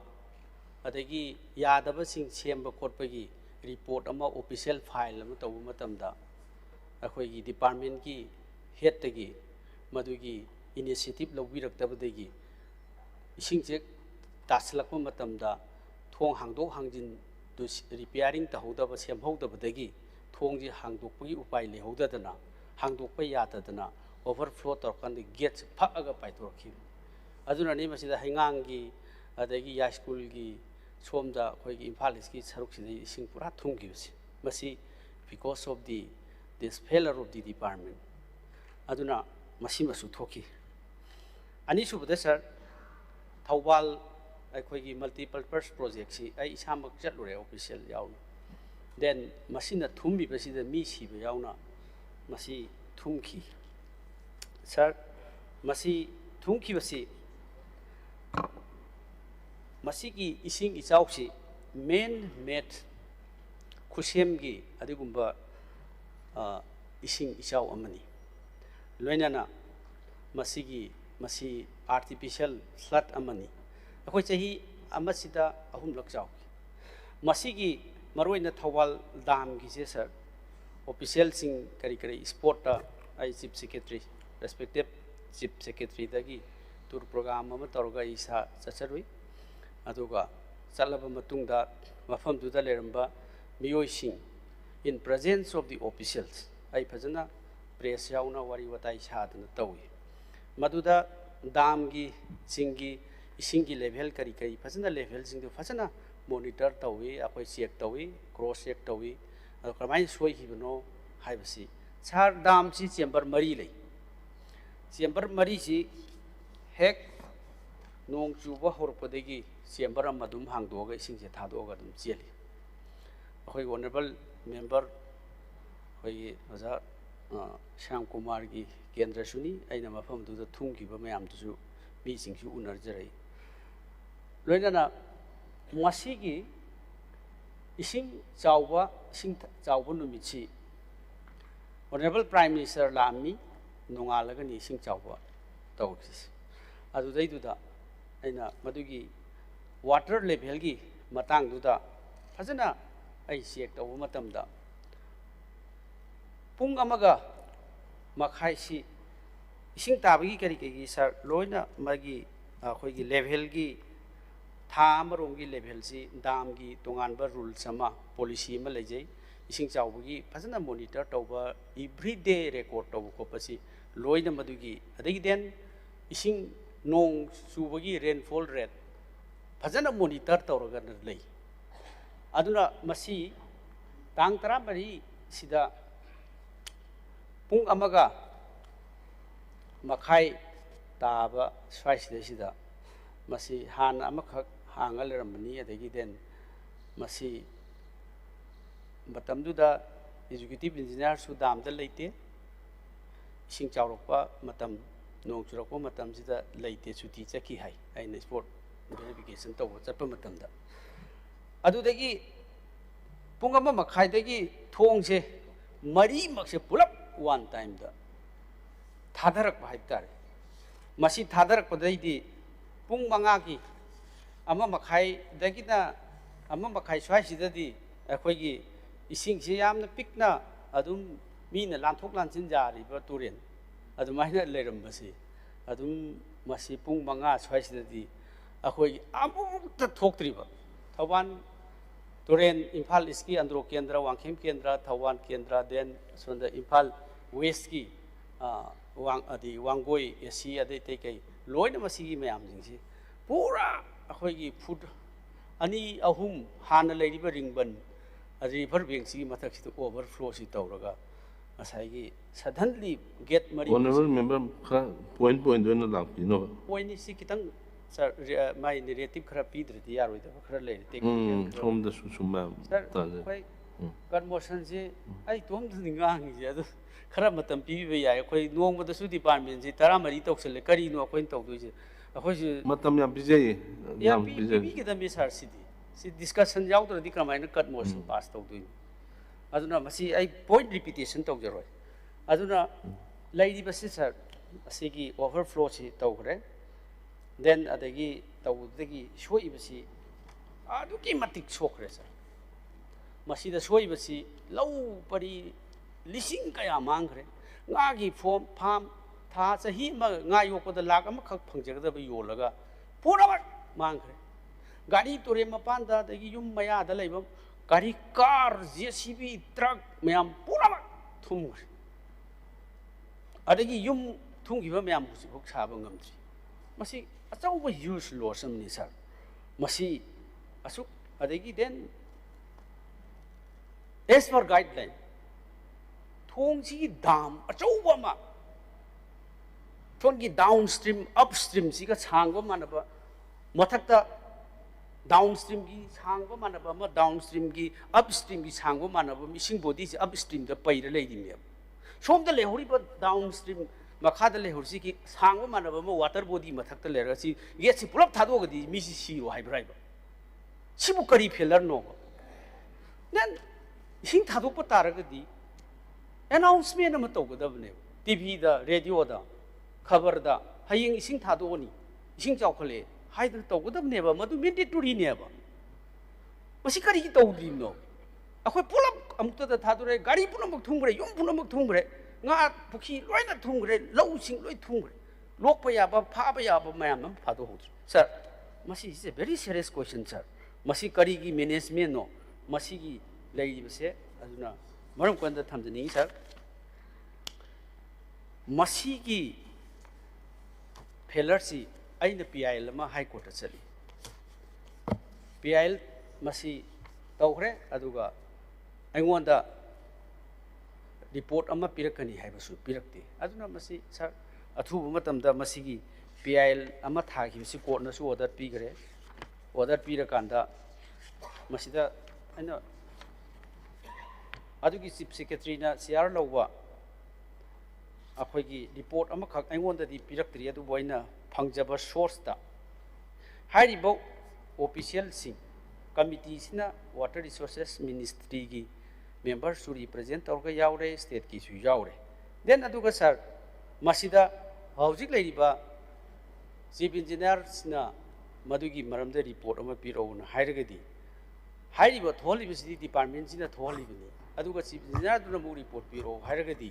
madu karamaina afaba report ama oidino aduna masi investigation si high court na su order pire aduna masi honorable leader of the house ki lising makha da phaja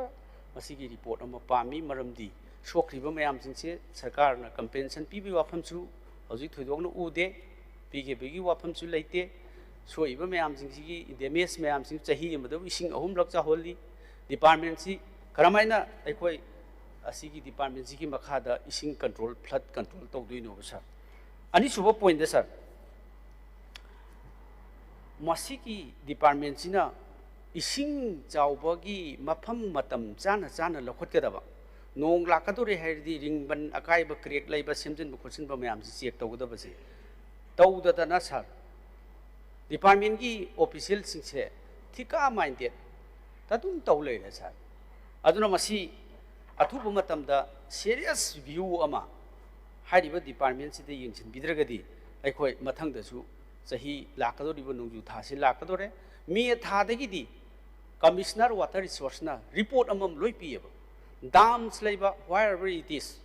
adagi ringban du simjin ga da se masi loin instruction pi ni department engineer subdivision me am si adu amata PDP adu ko tawde ba thawak si siki engineering department se fail ore ba sa adagi then masigi number 2 point da aina thamjani gi se masiga mari le ising chaw siga mari le na fails to take appropriate action against the official of the water resources department government of Manipur who were involved in the fraudulent e-tendering of the critical flood control and anti-erosion works along rivers in Manipur River Basin Phase 2. The said work was awarded at 50% above the DPR rate, despite similar works being executed by the local contractors at only 18 to 90% above the DPR rate. Sir, hauji aikoina haugiba ising ichauki thokpa matamsida paikhalibasi flood management and the border area program degi 460 crore gi paisa ama laaga thabak sui masigi thabak suri base masisu thabak suri bu thikadar singsina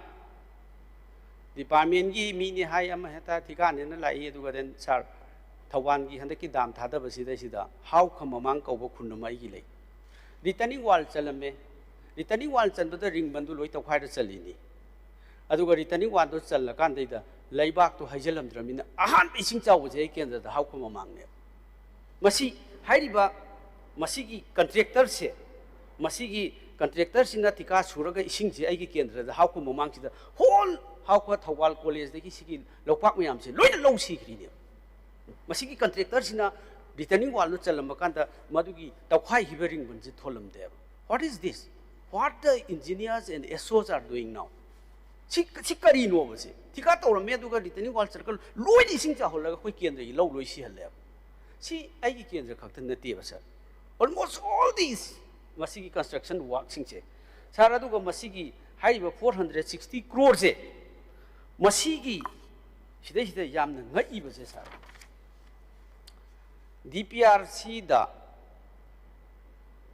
estimate se DPR estimate se crore chamaga tramathoi ne basa 111 crore 75 lakhs 25,000 si DPR ministry na project or DPR se da 111 ne basa aduga NIT magi estimate sigi tender to buse si sina 169 sa crore yankhai taruk hen tender tawe masigi 56.24 crore se ministry ne approve taruk degi hengat na tender tawe. So this 56 crore se karai di se toino minister ne approve taruk no 111 crore tawre then aduga thika pithok padana 168 crore pithoe sigi department sibu masigi ministry na ju sanction tawdana 56 crore se kamai pitho ino sima aduga amuk general ise mapan gi company du dana magi tender sigi mapan gi company de dana sa tender sigi 50% above the P local contractor duna 18% PM. Adurdi local contractor tu na tek surok pamatamda paisa tu na mapal ki company tu da local ki contractor na phang to paisa si pithok raga bill lakhini haira thamdore. Adurdi karamba legality da ministry na approve to budegi 56 lakh si hengat na piri no masigi white paper am ta PBO through this house. Ministry of Hoigi Jal Jeevan na piri badudagi mana 56 crore si abapta approved tawri sing asi official sing su lei biramani aduna masi table sida house loi driba ku manungda karamaina kari what capacity karamaina ministry ne approved tawri company gi magi favor tawba company amada 56 crore si extra percentage hapa pitho imno sar si loi da lei tender gi kari mayam si sir aduna masigi hairiba department se masi ising chawba thingnaba flood management gi tawdre then adagi lanai sugumba paisa tanba khotpagi thabak sida hena wasat wanom tawduna adagi local contractor sing adagi mayam tawjagadaba honorable MLA singi tawgadabu mayam sing su thawai wai amta tawbi gidre adagi contractor hairiba contractor sisu contractor mapan gi contractor hai sisu ba asai contractor ani tawi aduga contractor sisu where about adagi magi detail fazana khangdaba ngakta tawe badugi pot su loina lei document si da loina lei sir masi sima ahum subada masigi flood related sida thangasari bise sir masigi fails to properly implement the flood mitigation work which have been taken up in only 10 districts against 12 districts approved under SASI 2024. Sir, 2024 da 25 sida lupa IT.59 crore si SASI dagi sanction tawi flood si handak ising chaw hidugi nangnanaba adugi masigi si IT crore si pi bani sir masigi IT crore se sir masi district train to the PO haibani handak akoi ising chaw hi haibisi akoi kendra su khangi bani yum loi thumi ai ibat ai yum bak thumi adu mayam si loina thumi bani ba aduga Thawwan district si amba hapam de Thawwan district si da Thawwal dam te gi sok tna masigi yum kai shoi ba mayam sing Thawwal district si bu ising chaw dra bra aduga singi mayam adagi su loi happy sing su yaw ga da bani district train thoi haibani sir aduga 10 district khakte pi ba paisa si lok thokre sibu ai khoi da su crore ma ta su happy ba yai ha crore IT lakpada kendra ma da ising asuk chauna thumma ba adagi ising chaw matam du da isa ki gari lekai ki gari puthok tana ising overflow tawri basi thingna ba khoi si asuk yamna tawri basi lag yang khai da su ning de ba sasi ki phan lak basi da den sigi paisa si krai chat khra ge ba honorable MLA mayam sing ki kendra yawra yawdabra ai di yawdrabnina ai haininga imni ba aduna masigi su apa phajana report ama sembiyo through this hours out paikaliba thawuk yam singse masigi ising chawbadagi hauragana adagi paikaliba di FM flood management and border area program sigi makha da paikaliba 460 crore then IT crore masigi paikaliba mayam singsi white report amtang thambidragadi sir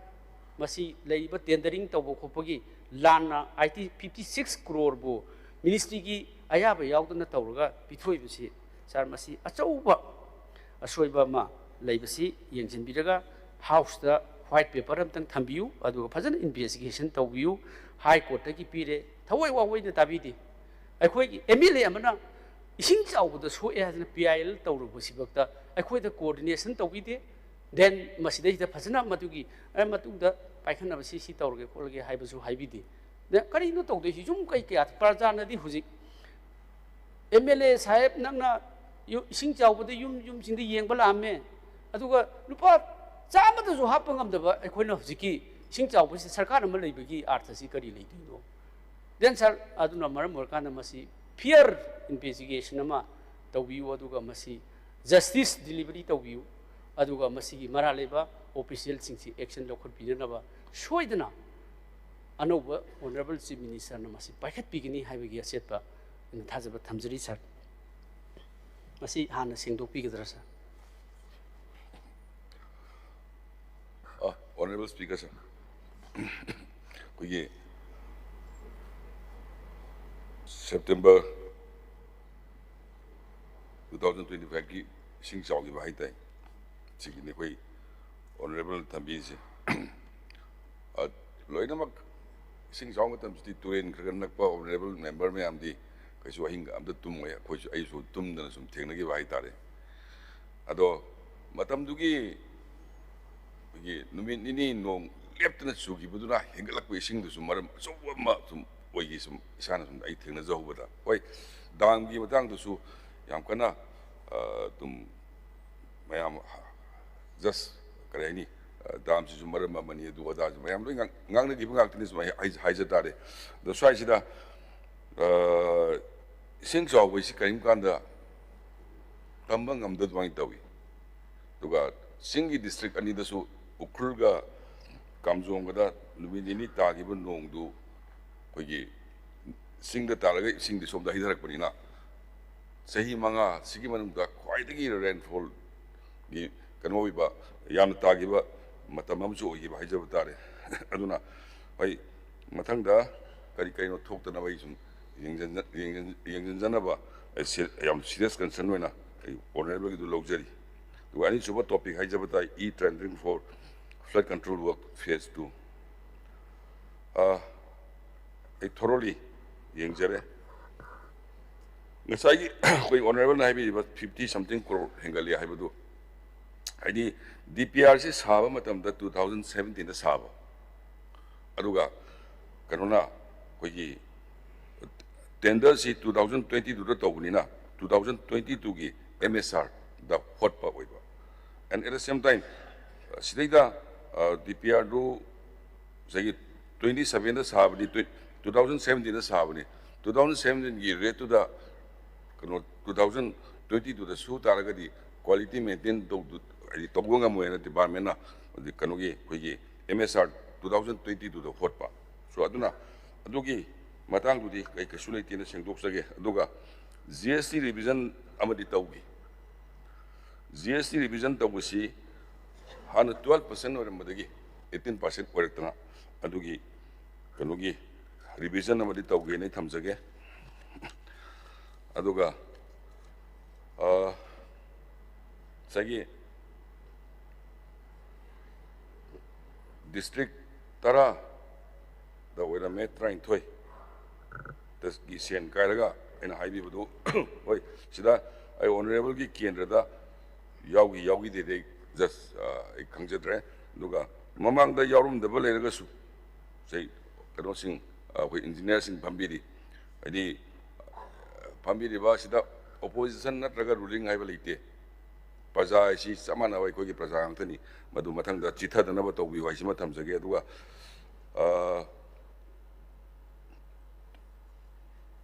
12 district and even 10 district igadobada madu printing mistake we na tambire then secondly hujiki 80.59 crore gi hujiki project to hujik ongoing process the lady ida thamjage thank you sir clarification is that sir supplement sir hujiki tendering gi du hoi ising chawbugi khopgi du madu amtang yengsinbiu aduga masigi report amtang phajana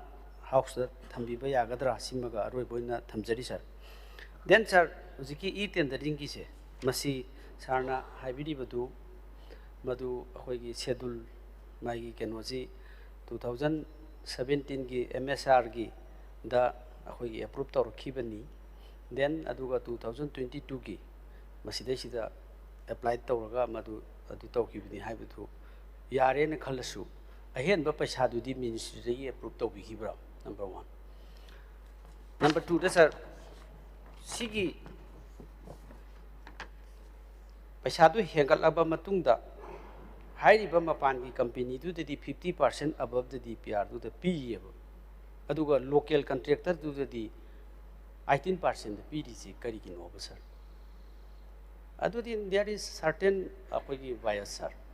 local mapan gi company du na mi ura tikadar moi du khaktra aina whole mayam tu ubada sir aina RTI tharaga loi lokthok charabani masida sida moina report lana haiba yaroi maramdi document du angonda akogi bundle suk thana table am leire then adu targa di mana mapal gi company du na 50% above the piraga mana MSR du 2022 da bs tawraga tawre hargadi then samana na pidri kai kino local contractor duga mapal company amadu dana 50% above the pire 50% hen pire adu local duna 18 khak pire that shows that unfair adur gadi sar masi kari gumba khara di si aingon da maram di sar sai gi aina RTI do tha taru hen changi subi piyo ya da loin angon da pulap DPR du leire adur di sida hajan bu khujal bu engineer sing ni yar roy adu tardi si kai gumba action khara lobi bin chumni ba sir maram di local contractor hai si ai gi su yauri honorable MLA gi mayam ni su local mayam di honorable MLA sing di kamai khang ni aina RTI taroga investigate to bui khang jabai wane ba adu mayam du di adum thabak sura ga minus tar le ne hello I look into the matter hello sagi mathang da soidana bai hona hanjage bye adugi detail do yengchin jagi haibadu action khara lobi budi phatra lalamagadi kano pambiu honorable sagi aina details khangdeng da action loge haibadu di kitang tuman banina aina yengchin jagi haida yafi ngasi de next 48 singambi ga dola. Oh, yes. I see the tier na ganjer sir. Siki disaster ki. Yes. Relief and disaster management sir. Siki si sir masi handaki Manipur si awaba leiringai irangi awaba leiringai sida haukiba sahi sida nong khusu se sir masi akhoi maigai ama akhoi achau len tawrakanda hek humdokiba then ising ahum lak chawba masi relief and disaster management da laktoribra masi gi relief me am pibagi si adagi sarkar na masi hoi financial loina adum paibire then adagi relief and disaster management sigi mayam si hoi praja singna yum chu tin chu hokre yum chu loina humdokre then ising chu amuk chawre aduna adagi lau chu amuk sikre haibasi it's a voice of the people sir aduna is a demand of the people it's a demand of the affected people sir aduna masi relief si khara pipi bagi si kari kari asawa se suppose thangnariba Assam dadi thousands crore package sector honorable prime minister na lauthui same time same incidents ta aduna akhoi gi bayam si di paktak na sir thum garani aduna masigi sida karamba package si laiba longmi singi yum sob kolba mayam singi sida tawbi gedege tawbi na ba sinbiyu lairaba prajang haktani adugi nongna tin loina pudat kiba adagi sing isauna yum loina manghan kiba kacha yum sing adagi lau singui manghan kiba sigi special arrangement ama sakar ama laibani masi tawbiragadi yamna phagani masi policy kari lai tawbinaba tawbiyu sima thamjari sir. Honorable Speaker sir, we Bishnupur district in Koyang Bidisi, we 2000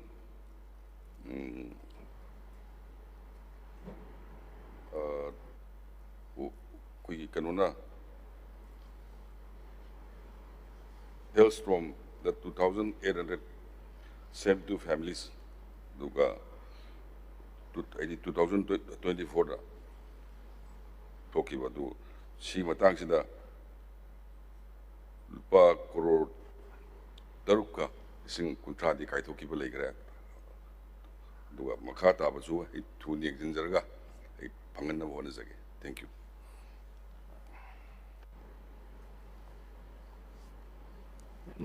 Matanda, honorable member,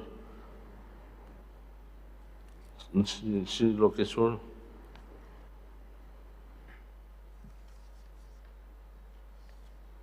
Hello.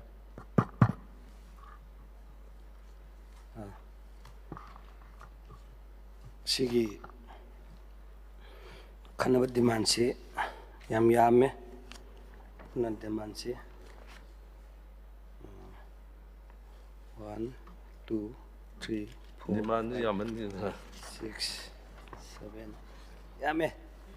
khoi da Sum ti ko akalab ni adabu adum ya na badum tentak hek tawbino. yani da dum pura pung ten den jalaga da khoi ngang du khoi ma tani adagi ngasidi miniam ting pibi tai ha na ina ngang ji dei mongoi na sagi answer je ta ba dai tare ne yamna appreciate tawning ba adagi yamna satisfied oi bari hakjang da kai noibu koi honorable objiki obiri ba igi brother koi tango chief minister house ki leadership obiri ba na rang na dagi answer sum pi base ta ba da heart satisfied oi ba hai tare reason am da hajar gi ta du dai chi pai je ki taw bane kai noibu hek pai baga full budget sa laksale mamang da tawruma mayam du gi di khodak te haibang amdrabel ong amdrabina ngasi makta chu ko na ban haiba kanda sagi ikut ta evidence yaudramina ningen jage hek tawroga di hek tawjage haibnina sigak tan waran khomuk tu ju aina haidu ju tai so ro ne ba ayo kita pai da ngaribina adu amana honorable kendri siki mi humfu lei haibjema honorable leader of house khangbi base मसी आई heart के I very appreciate आई अनोबा बिरिबा सरकार नो पाइबिबा सिगी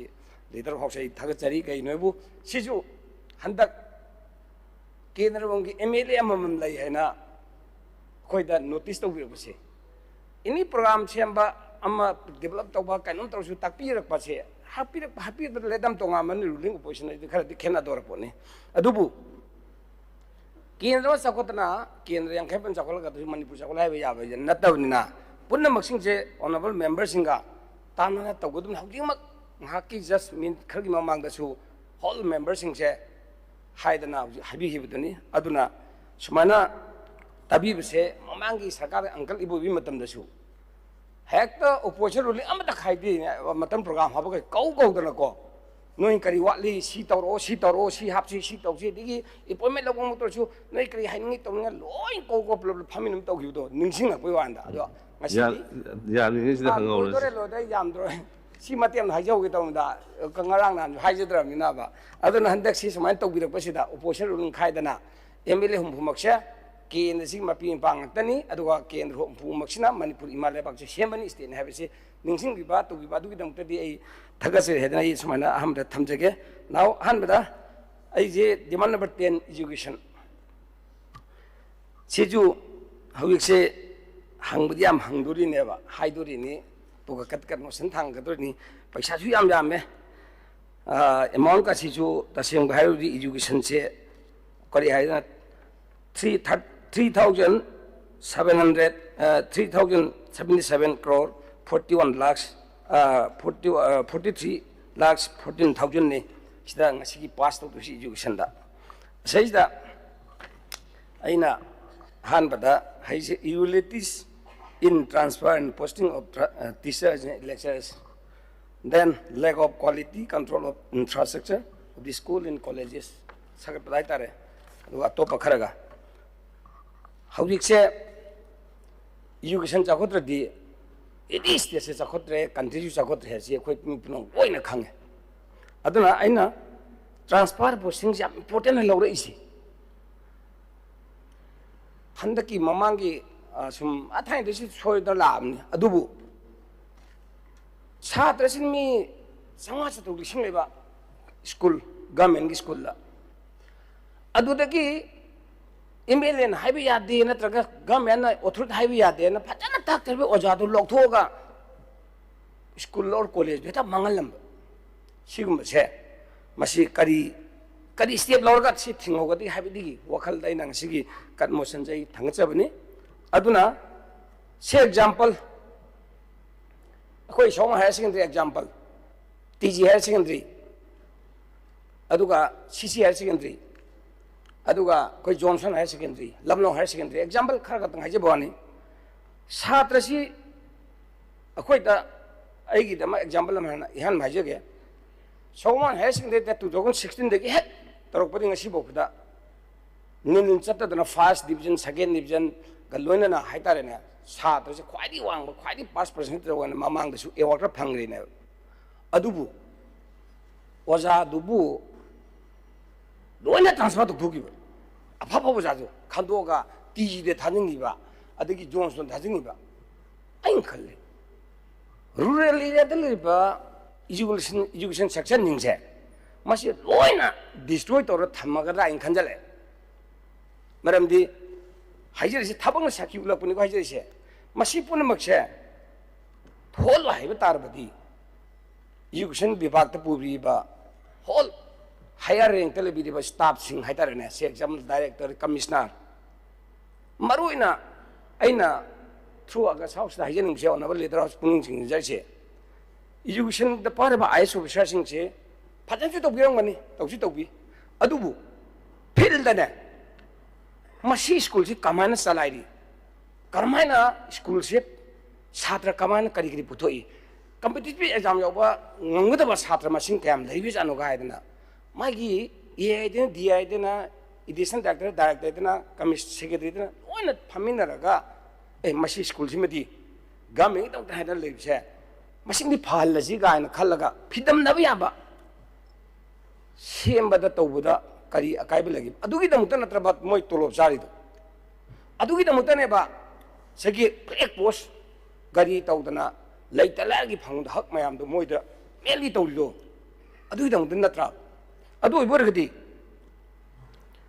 हारिबा school school लेरिबा ओजासिंगसे छात्रदुगी स्कूल कयाम चानरी चानदे अदुग सिगी स्कूल से लामना लेबि स्कूलनिना मसी ट्यूशन तगुम फंगरा फंगदबरा सराउंडिंग एरिया दुदा मखोइबु ट्यूशन क्लास 12 बु ट्यूशन तब ngamba ओजा कयाम लेबि जानो छात्र कयाम लेबि जानो दो कनो एजुकेशन डिपार्टमेंट लोइ लेदु ngakतनि कारम क्रम चाहिदा पास तवे दु खंगदु ngakतनि अदुरदि अरापल लेबि स्कूल सिंगदा अफाबा ओजा दो थाबिरगा मफंग ट्यूशन तगुम जदबा इम्फाल सिदे लागा तगुम जदबा मयाम दो अदुदा सेंगलगा ngase doctor engineer IS IPS ओइरल अगदी रूरल लेबा मयामना मसिद पाइदे खुलाई पारेबा चलिदे लिसा चलेबा दगी मथोंग मरुम लाइदबा कोइगी मणिपुरी माले बाक्से इरांग थोन होनरी मामसे कइदुबि फरओइदनो डॉक्टर तमबा मी मना एमसीएस परीक्षा थारा पास तौबा मी मना अदगी आईएस थारबा मी मना कमायना इलीगल वाक्सिंग कमाय तौर कोदुइनो अदो दति मदु फंस हैबा तारबदी ट्रांसफर पोस्टिंग से अटोमेटिक दरकार लाए मसिगी सिस्टम से ngасai afaba leraba adigi rural khara lapa city gi lamnaba college sing school sing je pachana yengjin biraga ne masigi transport posting system che mase amutang di pressure sapidana fil direct sapiraga direct tan habi tabi dharakpa adigi se example khoi ni dia de kauraga ai kaur harani sara khoi pa kem letre thagale to birak trade fan wale to oja je sadra paile chale simle thapiro letre upai letre thai gi bepa hangmaraga oja lite harakpa adu itadi onabal lidrok puning jingraga ne loi khangdok piraga bako handigi tam se tha teriman tara di leijerina masida ai wakhanadi haujisu thabiri ba adman tong education section je masima khaktang di atopna paim be sarna paibiraga ko atam nanana koigi onabal CMD hekta waju sangangang de thabu chat chat lo sala thata toknina ko अदोदी सुंसोय फेर माजे Burgman पाकिन खले सिंग तंगी तो बिबा याब्रा SIM तंगी थमजगे अदुरुगा मरोइना कोई rural area द लेबि होल कॉन्स्टिट्यूएंसी हिल एरिया द लेबि कॉन्स्टिट्यूएंसी द लेबि बा सिंजी ऑनरेबल मेंबर सिंजी की थ्रू द एनी इंफ्रास्ट्रक्चर वगैरह ओजा वाटपगी वगैरह कमाइना फगलन जिगे जे हारेबो ऑनरेबल मेंबर सिंग द फुल अथॉरिटी पिबिरगा मदुदा पारिबा ऑनरेबल मिनिस्टर दुगा कंसर्न दुगा कमिशनर फजन फामिदबा मतमना मणिपुर मोक चौकट एजुकेशन सेक्शन चौकपति लेरोइन खले से एग्जांपल स्कूल साबगी क्लासरूम साबगी हारो अदगी सिमा टेक्थर हैबी प्रपोजल का से तौरगा साबा मक्तो होइसु ऑनरेबल मेंबर नो चेयरमैन कंस्टिट्यूएंसी की स्कूल खुदिमक दु चेयरमैन ओहन बिरगा मंगोन फुल्ली ऑथराइज तो बिरगा करिगुमा मान कतुरन तौरगा बंतंग बोतकारो देइंदो परा साबना साबदुने मा अदो इतारी प्रजा हिदंग माजु ओनमा मेंबर प्रजा हिदंग मिरु न कारा इबनिना हुरान जिति तो पैसा कारोगे करोड़पति ओरगा कार पन्नतबनिना हाउ सिदि थागल इसे केदोदि फंग हक्तो पुरगा लाउ नंग बखोदि पखोलय थाबनी हाइबदो खंगिबा ओनमा मेंबर सिंगो अदुदा सिनबि तारबदि करिगो माना कतुरन हुरान जिति खोलक तारि मथंग मा भोट कारो अदु अफबंग खंज सनो अदो इतारदि अइना through honourable speaker through the honourable leader house पुनिंग चिंहनजैसे एनी इंफ्रास्ट्रक्चर दी मतंग ओरगसु ट्रांसफर पोस्टिंग मतंग से एजुकेशन सेक्शन सिमद खक्तंगदी ngसागी अतोप डिपार्टमेंट की कंसर्न तौबिबा दुगुमना होल केंद्र दी ऑनरेबल मेंबर सिंगना इंफ्रास्ट्रक्चर की अमसुंग एनी स्कूल डेवलपमेंट तौगी से मसिमतंगदी ऑनरेबल मेंबर सिंगदा मोइदे सिन्नबिरगा अखोइदि ओपोजिशन अखोइ मंगा खक्तनी अतै रुलिंग दि यांखै का मरी नुजि लैसे करी कायगे सिदा हेना यांखै मैदुदि हेना भोट का खलकदुइनी अदुना मसिमतंगदी हारिबा एनी इंफ्रास्ट्रक्चर डेवलपमेंट की ओइगरा अदगी ओजा वाटपगी साथ ओइबोगरा मदुग पुलप कंबाइन तौरगा तौबिबा मतमदि सुंसो सोयदना आई फरकनी खाली अदुगा लोकल ओनबा मेंबर्स नसु ओजाथि नुसिदि हैदना अजो फजन ताकपिरि ओजादा नुसिदि हैदना ने ngसागी हेक्ता लमन खुनु ता थोक थोक ट्रांसफर तौनु तौदुसु अदुसु येंबिरगा तौदनना बाहाय तारने मदुं तौबिरगदि हेना फगनी हाइदना इसमाई सिमा थमजगे अदुगा साबगी रूम क्लासरूम एक्सटेंशन तौबा साबा अदगी तौबा साबल इंफ्रास्ट्रक्चर मैम से, सेंट्रल स्पॉन्सरशिप की मैम थागले मैम से मसे नि सुम येंगबदा 2019 2020 की 2021 की 2022 की ꯑꯩꯈꯣꯏꯒꯤ ꯏꯖꯨꯀꯦꯁꯟ ꯗꯤꯄꯥꯔꯠꯃꯦꯟꯒꯤ ꯑꯣꯏꯅ ꯏꯟꯖꯤꯅꯤꯌꯥꯔꯤꯡ ꯁꯦꯜ ꯑꯃꯒ ꯂꯩ ꯁꯤꯗ ꯑꯩꯅ ꯍꯥꯏꯖꯅꯤꯡꯉꯤꯗꯤ ꯇꯦꯟꯗꯔ ꯇꯧꯕꯒꯤꯗꯃꯛꯇꯗꯤ ꯑꯣꯐꯤꯁꯇꯗꯤ ꯐꯝꯃꯒ ꯂꯣꯏ ꯇꯧ ꯉꯝꯃꯦꯕ ꯑꯗꯨ ꯐꯤꯜꯗ ꯆꯠꯂꯒ ꯊꯕꯛꯁꯤꯒ ꯇꯦꯟꯗꯔ ꯇꯧꯔꯤꯕ ꯊꯕꯛꯁꯤ ꯄꯩꯁꯥꯁꯤꯒ ꯀꯃꯥꯏꯅ ꯇꯧꯒꯗꯒꯦ ꯀꯃꯥꯏꯅ ꯆꯥꯟꯅꯒꯗꯒꯦꯁꯦ ꯐꯤꯜꯗꯗꯤ ꯁꯨꯡꯂꯥꯛ ꯂꯥꯛꯇꯕ ꯃꯦꯛꯁꯤꯃꯝ ꯑꯩ ꯉꯛꯏꯁꯦ ꯃꯁꯤꯁꯤꯃꯇꯪꯒ ꯉꯁꯥꯏꯒꯤ ꯀꯔꯤ ꯍꯥꯏꯇꯥꯔꯦꯅꯦ ꯑꯣꯅꯔꯦꯕꯜ ꯂꯤꯗꯔ ꯍꯥꯎꯁꯅ ꯑꯃꯨꯛꯇꯪ ꯏꯟꯁꯇ꯭ꯔꯛꯁꯟ ꯄꯤꯕꯤꯔꯕ ꯑꯗꯨꯒ ꯀꯦꯟꯗ꯭ꯔꯗꯨꯒꯤ ꯑꯦꯝ ꯑꯦꯜ ꯑꯦꯗꯨꯒ ꯇꯥꯟꯅꯃꯤꯟꯅꯔꯒ ꯇꯧꯕꯤꯔꯕ ꯍꯥꯟꯅꯗꯤ 30 ꯂꯥꯈ ꯃꯈꯥꯗ ꯂꯩꯕꯁꯦ ꯀꯦꯟꯗ꯭ꯔ ꯑꯦꯝ ꯑꯦꯜ ꯑꯦꯅ ꯆꯦꯌꯔꯃꯦꯟ ꯑꯣꯏꯔꯒ ꯀꯦꯟꯗ꯭ꯔꯒꯤ ꯑꯦꯝ ꯑꯦꯜ ꯑꯦ ꯂꯣꯏ ꯁꯤꯟꯅꯔꯦ ꯍꯧꯖꯤꯛ ꯑꯦꯅꯤ ꯂꯥꯛꯄꯗꯣ ꯆꯤꯞ ꯏꯟꯖꯤꯅꯤꯌꯥꯔꯗꯨꯒ ꯏꯟꯖꯤꯅꯤꯌꯥꯔ ꯄꯨꯝꯅꯃꯛꯇꯨꯒ ꯀꯝꯕꯥꯏꯅꯦꯁꯟ ꯇꯧꯔꯒ ꯉꯁꯥꯏꯒꯤ ꯀꯟꯇ꯭ꯔꯦꯛꯇꯔ ꯇꯧꯔꯒ ꯃꯨꯟꯅꯗꯅ ꯈꯣꯠꯅ ꯍꯧꯖꯤꯛꯇꯤ ꯊꯤꯀꯥ ꯅꯨꯡꯒꯥꯁꯦ ꯖꯒꯥ ꯄꯨꯟꯕꯒꯤ ꯍꯦꯛꯇ ꯈꯣꯏꯔꯦꯝꯃ ꯄꯩꯁꯥꯅ ꯁꯥꯔꯀꯥꯟꯗꯗꯤ ꯁ꯭ꯀꯨꯜꯗꯗꯤ ꯑꯩꯅ ꯁꯨꯅꯤ ꯑꯗꯨ ꯁꯨꯅꯤ ꯑꯗꯥ ꯁꯨꯅꯤ ꯇꯧꯈꯠꯂꯀꯥꯟꯗꯗꯤ ꯁ꯭ꯀꯨꯜꯗꯗꯤ ꯄꯨꯔꯥ ꯍꯦꯗ ꯃꯥꯁꯇꯔ ꯄ꯭ꯔꯤꯟꯁꯤꯄꯥꯜꯁꯦ ꯄꯨꯔꯥ ꯄꯨꯔꯤ ꯑꯉꯥꯡ ꯇꯥꯛꯄꯒꯤ ꯃꯍꯨꯠꯇ ꯃꯗꯨ ꯁꯦꯟꯅꯕꯗ ꯑꯋꯥꯕ ꯑꯃ ꯑꯣꯏꯔꯦꯕ ꯑꯗꯨꯒꯨꯝꯕꯗꯣ ꯑꯣꯅꯔꯦꯕꯜ ꯃꯦꯝꯕꯔꯁꯤꯡꯗ ꯗꯥꯏꯇꯣ ꯄꯤꯕꯤꯔꯒ ꯃꯣꯏꯅ ꯊꯦꯡꯅꯗꯤ ꯄ꯭ꯔꯤꯟꯁꯤꯄꯥꯜꯗꯨꯅ ꯍꯦꯗ ꯃꯥꯁꯇꯔꯗꯨꯅ ꯀꯣꯛꯇ ꯁꯥꯗꯕꯅ ꯑꯣꯖꯥꯁꯤꯡꯗꯣ ꯂꯥꯏꯔꯤꯛ ꯇꯥꯛꯏꯕ꯭ꯔꯥ ꯇꯥꯛꯇꯕ꯭ꯔꯥ ꯀ꯭ꯂꯥꯁ ꯑꯉꯥꯡ ꯂꯥꯛꯏꯕ꯭ꯔꯥ ꯂꯥꯛꯇꯕ꯭ꯔꯥ ꯈꯪꯖꯁꯅꯨ ꯇꯧꯖꯁꯅꯨ ꯑꯗꯨꯒꯤ ꯃꯍꯨꯠꯇꯅꯦ ꯃꯁꯤꯗ ꯄꯨꯂꯞ ꯌꯥꯎꯁꯜꯂꯒ ꯏꯟꯐ꯭ꯔꯥꯁꯇ꯭ꯔꯛꯆꯔ ꯌꯥꯎꯁꯜꯂꯕꯅꯤꯅ ꯁꯣꯝꯗ ꯁ꯭ꯀꯨꯜꯗꯨ ꯍꯣꯠꯇ꯭ꯔꯣꯡ ꯍꯣꯠꯇꯅ ꯁꯥꯇ꯭ꯔ ꯇꯥꯛꯏ ꯇꯥꯛꯇꯦ ꯑꯣꯖꯥꯅ ꯑꯗꯒꯤ ꯑꯣꯖꯥ ꯀꯔꯤ ꯀꯥꯛꯇꯦ ꯁꯥꯇ꯭ꯔ ꯀꯔꯤ ꯀꯥꯛꯇꯦ ꯑꯃꯠꯇ ꯌꯦꯡꯗꯕꯤꯗ ꯃꯦꯛꯁꯤꯃꯝ ꯔꯨꯔꯦꯜ ꯑꯦꯔꯤꯌꯥꯗꯗꯤ 90%ꯗꯤ ꯑꯩꯅ ꯈꯪꯕꯗꯗꯤ ꯑꯩꯗꯤ ꯁꯥꯔꯅ ꯁꯥꯔ ꯃꯥꯜꯂꯦꯅ ꯈꯜꯂꯦꯕ ꯃꯁꯤꯁꯦ ꯊꯣꯛꯇꯅꯅꯕꯅꯦ ꯉꯁꯥꯏ ꯑꯣꯅꯔꯦꯕꯜ ꯂꯤꯗꯔ ꯍꯥꯎꯁꯁꯦ ꯄꯨꯛꯅꯤꯡ ꯆꯤꯡꯁꯤꯟꯖꯔꯒ ꯁꯤꯃꯛꯇꯪꯗꯤ ꯑꯩꯈꯣꯏꯒꯤ ꯀꯦꯟꯗ꯭ꯔꯗꯨꯒꯤ ꯃꯤꯍꯨꯠꯁꯤꯡꯗ ꯃꯈꯣꯏꯗ ꯐꯨꯜꯂꯤ ꯄꯤꯕꯤꯕ ꯇꯥꯔꯗꯤ ꯔꯤꯛꯁꯇꯣ ꯃꯥꯅ ꯂꯧꯖꯁꯅꯨ ꯑꯗꯨꯒ ꯑꯩꯈꯣꯏꯁꯨ ꯂꯧꯖꯒꯦ ꯃꯁꯤꯃꯇꯪ ꯇꯧꯕꯤꯌꯨ ꯍꯥꯏꯗꯅ ꯑꯩꯅ ꯁꯨꯝꯅ ꯊꯝꯖꯔꯤ ꯑꯗꯨꯒ ꯁꯤꯒꯤ ꯇꯧꯕ ꯃꯇꯝꯗꯁꯨ ꯏꯟꯐ꯭ꯔꯥꯁꯇ꯭ꯔꯛꯆꯔ ꯇꯧꯕ ꯃꯇꯝꯗꯁꯨ ꯏꯁꯇꯤꯃꯦꯇꯦꯠ ꯑꯥꯁꯟ ꯇꯞꯇ ꯍꯥꯞꯆꯤꯜꯂꯅꯤ ꯁꯣꯝꯅ ꯁꯥꯐꯝ ꯂꯩꯔꯝꯃꯔꯣꯏ ꯍꯥꯟꯅ ꯂꯦꯟꯁꯀꯦꯞꯁꯦ ꯐꯖꯅ ꯇꯧꯔꯕ ꯃꯇꯨꯡꯗ ꯂꯩꯀꯥꯏꯗꯨꯒꯤ ꯀꯦꯟꯗ꯭ꯔꯒꯤ ꯑꯦꯝ ꯑꯦꯜ ꯑꯦꯁꯤꯡ ꯇꯥꯟꯅꯔꯒ ꯄ꯭ꯔꯣꯒ꯭ꯔꯥꯝꯁꯦ ꯍꯥꯞꯄꯤꯕ ꯑꯣꯏꯔꯒ ꯇꯥꯔꯒꯗꯤ ꯄꯩꯁꯥꯁꯨ ꯃꯥꯡꯉꯣꯏꯗꯕ ꯑꯗꯨꯅ ꯍꯥꯟꯅ ꯑꯔꯨꯕ ꯂꯩꯁꯨ ꯊꯨꯒꯥꯏꯕ ꯌꯥꯕ ꯃꯌꯥꯝ ꯊꯨꯒꯥꯏꯌꯦ ꯄꯩꯁꯥ ꯍꯟꯖꯟ ꯍꯟꯖꯕ ꯑꯗꯒꯤ ꯁꯥꯔꯤꯉꯩꯗꯨꯗꯀꯣ ꯃꯆꯨ ꯇꯥꯅ ꯁꯥꯟꯅꯅꯕ ꯍꯥꯟꯅ ꯐꯖꯅ DPR ꯁꯥꯗꯅ ꯑꯗꯒꯤ ꯐꯖꯅ ꯃꯥꯒꯤ ꯁ꯭ꯇ꯭ꯔꯛꯆꯔꯗꯨ ꯌꯦꯡꯅ ꯈꯣꯠꯇꯅ ꯂꯩꯀꯥꯏꯗꯨ ꯆꯥꯟꯅꯕ ꯈꯣꯠꯅꯕ ꯁꯥꯇ꯭ꯔ ꯆꯥꯟꯅꯕ ꯈꯣꯠꯅꯕ ꯌꯦꯡꯕꯒꯤ ꯃꯍꯨꯠꯇ ꯇꯧꯗꯕꯤ ꯑꯗꯨꯝ ꯁꯣꯝꯅ ꯁꯥꯇ꯭ꯔ ꯊꯣꯛ ꯊꯥꯖꯤꯟꯈ꯭ꯔꯒ ꯁꯦꯡꯁꯟ ꯇꯧꯔꯛꯑꯕꯅꯤꯅ ꯇꯧꯗ ꯌꯥꯔꯣꯏ ꯃꯣꯏ ꯏꯟꯁꯇ꯭ꯔꯛꯁꯟ ꯍꯥꯏꯅ ꯇꯧꯕꯤ ꯑꯗꯒꯤ ꯀꯔꯤ ꯍꯥꯏꯅꯤ ꯃꯆꯨ ꯅꯨꯡꯖꯨꯃꯛꯇ ꯑꯣꯏꯔꯒꯁꯨ ꯍꯦꯛꯇ ꯆꯥꯟꯅꯕ ꯆꯥꯟꯅꯗꯕ ꯍꯥꯏꯕ ꯑꯃ ꯂꯩ ꯇꯧꯗꯕꯤ ꯁꯨꯝꯕ ꯃꯌꯥꯝꯁꯦ ꯑꯣꯅꯔꯦꯕꯜ ꯁ꯭ꯄꯤꯀꯔꯒꯤ ꯊ꯭ꯔꯨꯗ ꯑꯣꯅꯔꯦꯕꯜ ꯂꯤꯗꯔ ꯍꯥꯎꯁꯁꯦ ꯄꯨꯛꯅꯤꯡ ꯆꯤꯡꯁꯤꯟꯖꯔꯒ ꯑꯁꯤꯃꯇꯪꯒ ꯃꯗꯨꯝ ꯁꯦꯝꯗꯣꯛꯄꯤꯅꯕ ꯇꯧꯕꯤꯌꯨ ꯍꯥꯏꯗꯅ ꯑꯩ ꯁꯨꯝꯅ ꯊꯝꯖꯒꯦ ꯑꯗꯒꯤ ꯑꯔꯣꯏꯕꯗ ꯑꯩꯈꯣꯏ ꯀꯣꯂꯦꯖꯁꯤꯡꯁꯦ ꯁꯤꯗ ꯑꯦꯗꯦꯠ ꯀꯣꯂꯦꯖ ꯃꯌꯥꯝ ꯑꯃ ꯂꯩ ꯑꯗꯩ ꯁ꯭ꯀꯨꯜꯁꯨ ꯑꯦꯗꯦꯠ ꯀꯣꯂꯦꯖ ꯃꯌꯥꯝ ꯂꯩ ꯐꯨꯜ ꯐ꯭ꯂꯦꯖꯦꯠ ꯑꯣꯏꯕ ꯌꯥꯕ ꯃꯈꯩ ꯃꯁꯤꯁꯨ ꯑꯣꯏꯊꯣꯛꯍꯟꯕꯤꯔꯒꯅꯦ ꯇꯧꯕꯤꯔꯣ ꯌꯥꯔꯣꯏꯗꯕ ꯃꯈꯩꯗꯨ ꯑꯣꯏꯂꯔꯒꯅꯦ ꯉꯁꯥꯏꯒꯤ ꯒꯚꯔꯅꯤꯡ ꯕꯣꯗꯤꯅ ꯑꯩꯈꯣꯏꯒꯤ ꯒꯚꯔꯟꯃꯦꯟꯠꯒꯤ ꯃꯈꯥꯗ ꯀꯃꯤꯇꯤ ꯑꯃ ꯁꯦꯝꯕꯁꯦ ꯃꯁꯤ ꯐꯖꯅ ꯐꯨꯜꯐꯤꯜ ꯇꯧꯍꯧꯗ꯭ꯔꯒꯗꯤ ꯉꯁꯥꯏꯒꯤ ꯀꯔꯤ ꯍꯥꯏꯅꯤꯅꯦ ꯑꯦꯗꯦꯠ ꯀꯣꯂꯦꯖꯗ ꯑꯗꯒꯤ ꯑꯦꯗꯦꯠ ꯁ꯭ꯀꯨꯜꯗ ꯇꯝꯃꯤꯕ ꯁꯥꯇ꯭ꯔ ꯁꯥꯇ꯭ꯔꯤꯁꯤꯡꯁꯤꯁꯨ ꯗꯣꯛꯇꯔ ꯏꯟꯖꯤꯅꯤꯌꯥꯔ ꯐꯥꯎꯏꯗꯤ ꯂꯩꯇꯦ ꯑꯩꯈꯣꯏ ꯀꯦꯟꯗ꯭ꯔꯗꯤ ꯐꯅꯌꯥꯝ ꯐꯥꯎꯈ꯭ꯔꯦ ꯑꯗꯨꯕꯨ ꯍꯧꯖꯤꯛꯇꯤ ꯑꯌꯥꯝꯕꯅ ꯒꯣꯔꯃꯦꯟ ꯑꯦꯗꯦꯠ ꯀꯣꯂꯦꯖ ꯑꯗꯒꯤ ꯒꯣꯔꯃꯦꯟ ꯑꯩꯈꯣꯏꯒꯤ ꯍꯥꯏ ꯁ꯭ꯀꯨꯜ ꯍꯥꯌꯔ ꯁꯦꯀꯦꯟꯗꯔꯤ ꯃꯌꯥꯝꯁꯦ ꯃꯁꯤꯁꯨ ꯐꯒꯠꯂꯛꯄ ꯃꯇꯝꯗ ꯐꯠꯇꯅꯕ ꯃꯆꯥ ꯑꯃ ꯂꯥꯛꯄꯁꯤ ꯀꯩꯗꯒꯤ ꯃꯥꯅ ꯑꯗꯨꯗ ꯁꯦꯝꯃꯤꯕ ꯒꯚꯔꯅꯤꯡ ꯕꯣꯗꯤꯁꯦ ꯃꯁꯤꯁꯨ ꯀꯦꯟꯗ꯭ꯔꯗꯨꯒꯤ ꯉꯁꯥꯏꯒꯤ ꯑꯦꯝ ꯑꯦꯜ ꯑꯦꯗꯨꯅ ꯆꯤꯌꯔꯃꯦꯟ ꯑꯣꯏꯍꯜꯂꯕ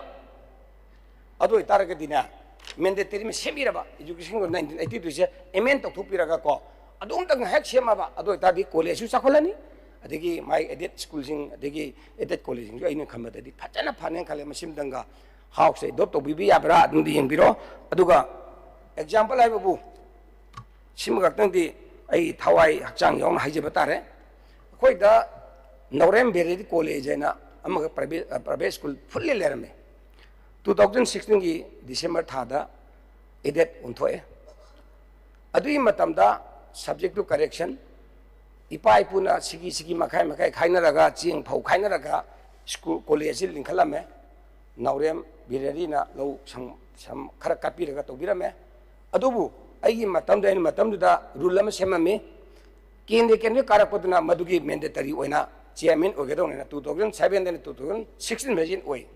ꯑꯗꯨ ꯃꯇꯝꯗ ꯑꯩꯁꯤ ꯑꯩ ꯑꯌꯨꯛ ꯄꯨꯊꯣꯛꯇꯨꯅ ꯂꯧ ꯁꯪꯒꯝ 2 ꯃꯈꯥꯏ 3 ꯃꯌꯥꯗ ꯑꯩ ꯂꯩꯈ꯭ꯔꯕ ꯕꯕꯥꯒꯤ ꯃꯅꯨꯡꯗ ꯀꯠꯆꯔꯒ ꯁ꯭ꯋꯤꯃꯤꯡ ꯄꯨꯜ ꯁꯥꯏ ꯏꯟꯗꯣꯔ ꯍꯣꯜ ꯁꯥꯏ ꯋꯥꯠꯑꯦꯕꯔ ꯁꯥꯔꯕ ꯃꯇꯨꯡꯗ ꯉꯁꯥꯏꯒꯤ ꯀꯣꯆꯤꯡꯒ ꯇꯧꯖꯗꯅ ꯁꯥꯇ꯭ꯔꯁꯤ 2,000-3,000 ꯃꯊꯛꯇ ꯇꯝꯍꯜꯂꯒ ꯒꯣꯜ ꯃꯦꯗꯜ ꯆꯍꯤ ꯈꯨꯗꯤꯡ ꯄꯨꯊꯣꯛꯂꯕ ꯃꯇꯨꯡꯗ ꯑꯩꯅ ꯃꯇꯝꯗꯨꯒꯤ ꯑꯣꯅꯔꯦꯕꯜ ꯆꯤꯐ ꯃꯤꯅꯤꯁꯇꯔꯗ ꯔꯤꯀ꯭ꯋꯦꯁ ꯇꯧꯔꯦ ꯍꯥꯏꯔꯒ ꯏꯗꯦꯠꯁꯤꯃꯛꯇ ꯑꯣꯖꯥ 5ꯗꯁꯨ 10ꯗꯁꯨ 10ꯗꯁꯨ ꯂꯧꯈꯠꯄꯤꯔꯝꯃꯒꯅꯦ ꯃꯁꯤꯒꯤ ꯄꯦꯔꯤꯐꯦꯔꯤꯗ ꯂꯩꯔꯤꯕ ꯑꯩꯈꯣꯏꯒꯤ ꯏꯟꯈꯠꯂꯛꯏꯕ ꯅꯍꯥꯁꯤꯡꯁꯤ ꯁꯦꯞ ꯇꯧꯅꯅꯕ ꯂꯥꯏꯔꯤꯛ ꯂꯥꯏꯁꯨꯗꯨ ꯃꯄꯨꯡ ꯐꯥꯅ ꯇꯝꯕ ꯌꯥꯅ ꯇꯧꯕꯤ ꯍꯥꯏꯕ ꯃꯇꯝꯗ ꯂꯧꯈꯠꯄꯤꯔꯝꯃꯤ ꯑꯗꯨ ꯂꯧꯈꯠꯄ ꯃꯇꯝꯗ ꯑꯣꯖꯥ 10ꯅꯦ ꯄ꯭ꯔꯤꯟꯁꯤꯄꯥꯜ ꯑꯃꯒ ꯊꯥꯔꯒ ꯅꯟ ꯇꯤꯆꯤꯡ ꯁ꯭ꯇꯥꯐ ꯇꯧꯔꯒ ꯄꯨꯂꯞꯅ 13 ꯂꯧꯈꯠꯄꯤꯔꯝꯃꯤ ꯑꯗꯨ ꯂꯧꯈꯠꯈꯤꯕ ꯑꯗꯨꯗꯒꯤ ꯍꯧꯖꯤꯛ ꯐꯥꯎꯕꯗ ꯑꯣꯖꯥꯁꯤꯡꯗꯣ ꯕꯥꯏ ꯅꯦꯝꯗ ꯊꯣꯛꯄꯤꯈ꯭ꯔꯕ ꯊꯣꯛꯄꯤꯗ꯭ꯔꯤꯕ꯭ꯔꯥ ꯑꯗꯨꯒ ꯍꯧꯖꯤꯛꯅ ꯃꯇꯝꯗ ꯂꯩꯕ ꯑꯣꯖꯥ ꯇꯣꯇꯦꯜ ꯑꯄꯨꯟꯕ ꯀꯩꯅꯣꯁꯤ ꯑꯣꯖꯥ 53ला ꯑꯩ ꯁꯕꯖꯦꯛꯇꯨ ꯀꯔꯦꯛꯁꯟ ꯑꯗꯨꯒ ꯅꯟ ꯇꯤꯆꯤꯡ ꯁ꯭ꯇꯥꯐ 14 ꯄꯨꯂꯞ ꯂꯩꯍꯧꯕꯗꯣ ꯍꯧꯖꯤꯛ ꯑꯩꯅ ꯇꯥꯕꯗ ꯂꯦꯛꯆꯔꯔꯕꯨ 200 ꯃꯊꯛꯇ ꯂꯩꯍꯦꯟ ꯇꯥꯏ ꯑꯩ ꯈ꯭ꯋꯥꯏꯉꯩꯁꯦ ꯄ꯭ꯔꯥꯏꯚꯦꯠ ꯏꯟꯗꯤꯌꯥꯒꯤ ꯍꯤꯁꯇ꯭ꯔꯤꯗ ꯑꯩꯗꯤ ꯑꯗꯨꯃꯥꯏꯅ ꯊꯥꯖꯗꯕꯅꯤ ꯗꯤꯄꯥꯔꯠꯃꯦꯟꯒꯁꯦ ꯁꯕꯖꯦꯛꯇꯨ ꯀꯔꯦꯛꯁꯟ 30ꯒꯤ ꯃꯊꯛꯇ ꯍꯥꯡꯉꯤ ꯍꯥꯏꯌꯦ ꯑꯗꯨꯒ ꯑꯃꯨꯛꯁꯨ ꯀꯌꯥꯝ ꯉꯛꯀꯦ ꯍꯥꯏꯕꯕꯨ ꯃꯇꯝꯗꯨ ꯂꯩꯔꯕ ꯊꯥꯏꯅ ꯏꯄꯥ ꯏꯄꯨꯗ ꯇꯝꯂꯤꯕ ꯑꯣꯖꯥꯁꯤꯡꯗꯨꯅ ꯉꯁꯥꯏꯒꯤ ꯀꯔꯤ ꯍꯥꯏꯇꯥꯔꯦꯅꯦ ꯑꯩꯈꯣꯏꯒꯤ ꯍꯧꯖꯤꯛ ꯂꯩꯔꯤꯕ ꯑꯣꯖꯥꯁꯤꯡꯁꯦ ꯁꯨꯝ ꯇꯧꯍꯟꯕꯤꯌꯨ ꯗꯤꯄꯥꯔꯠꯃꯦꯟ ꯑꯃꯗꯁꯨ ꯍꯥꯡꯕꯤꯌꯨ ꯑꯗꯨꯒ ꯗꯦꯠ ꯕꯦꯛꯇ ꯇꯧꯔꯒ ꯑꯣꯖꯥ ꯄꯪꯉꯥꯛꯇ ꯇꯧꯕꯤꯗꯨꯅ ꯍꯥꯏꯔꯤꯕ ꯑꯣꯖꯥꯁꯤꯡꯗꯨ ꯁꯁꯄꯦꯟ ꯇꯧꯕꯅ ꯗꯤꯁꯃꯤꯁ ꯇꯧꯕꯤꯗꯅ ꯉꯁꯥꯏꯒꯤ ꯑꯉꯛꯄ ꯐꯪꯅ ꯍꯦꯛꯇ ꯇꯧꯗꯅ ꯍꯧꯖꯤꯛꯀꯥꯁꯦ ꯄꯨꯔꯥ ꯕꯦꯀꯥꯔ ꯑꯃ ꯀꯥꯔꯦꯕ ꯁꯤ example ꯑꯣꯅꯕꯜ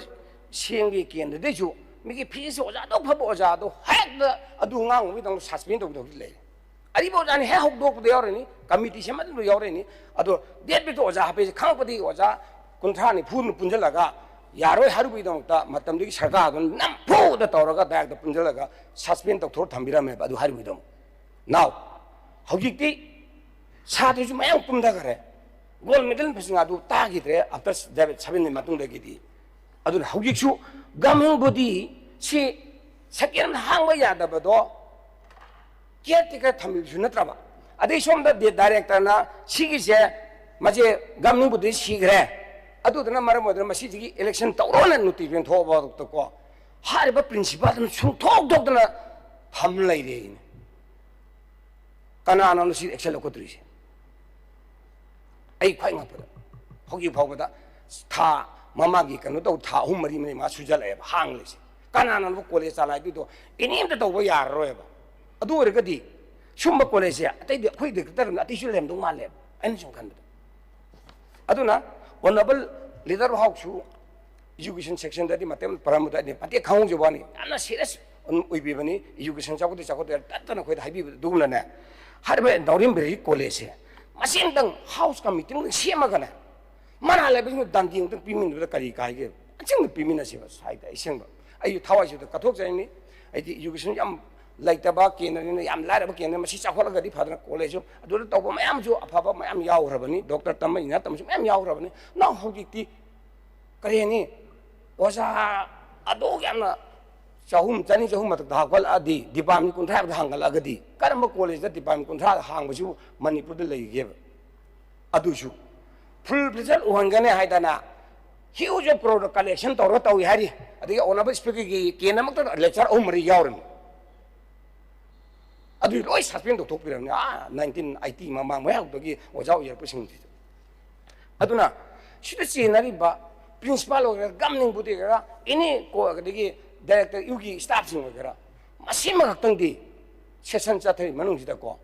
amma kaktang di ek matang to biragadi ai thamoji penjagani aduna masi je governing body semre bisi khodak da sembiraga semang dang de khala ju caretaker am tang to biraga na to biwre di khwai phani aduga any governing body gi chairman je केंद्र केंद्र MLA न chairman ओरबा मतम ददा से कोई honourable home minister जो माई दा मतम मा मा चेयरमैन ओबिरम की कॉलेज लिंखलौरिमनि आइजु तो लिंखलौरिमनि कॉलेज एडेट लौरिमनि अदे खो यावगी मतम ददी पैसा सान होना ओजा हातन होना फुल पिजे वन हाइजन बिरगा पैसा कलेक्शन पंगतौ तो बिरगा ना हेक मन खाना बदगी सादा सिंग कांग खोंग चारे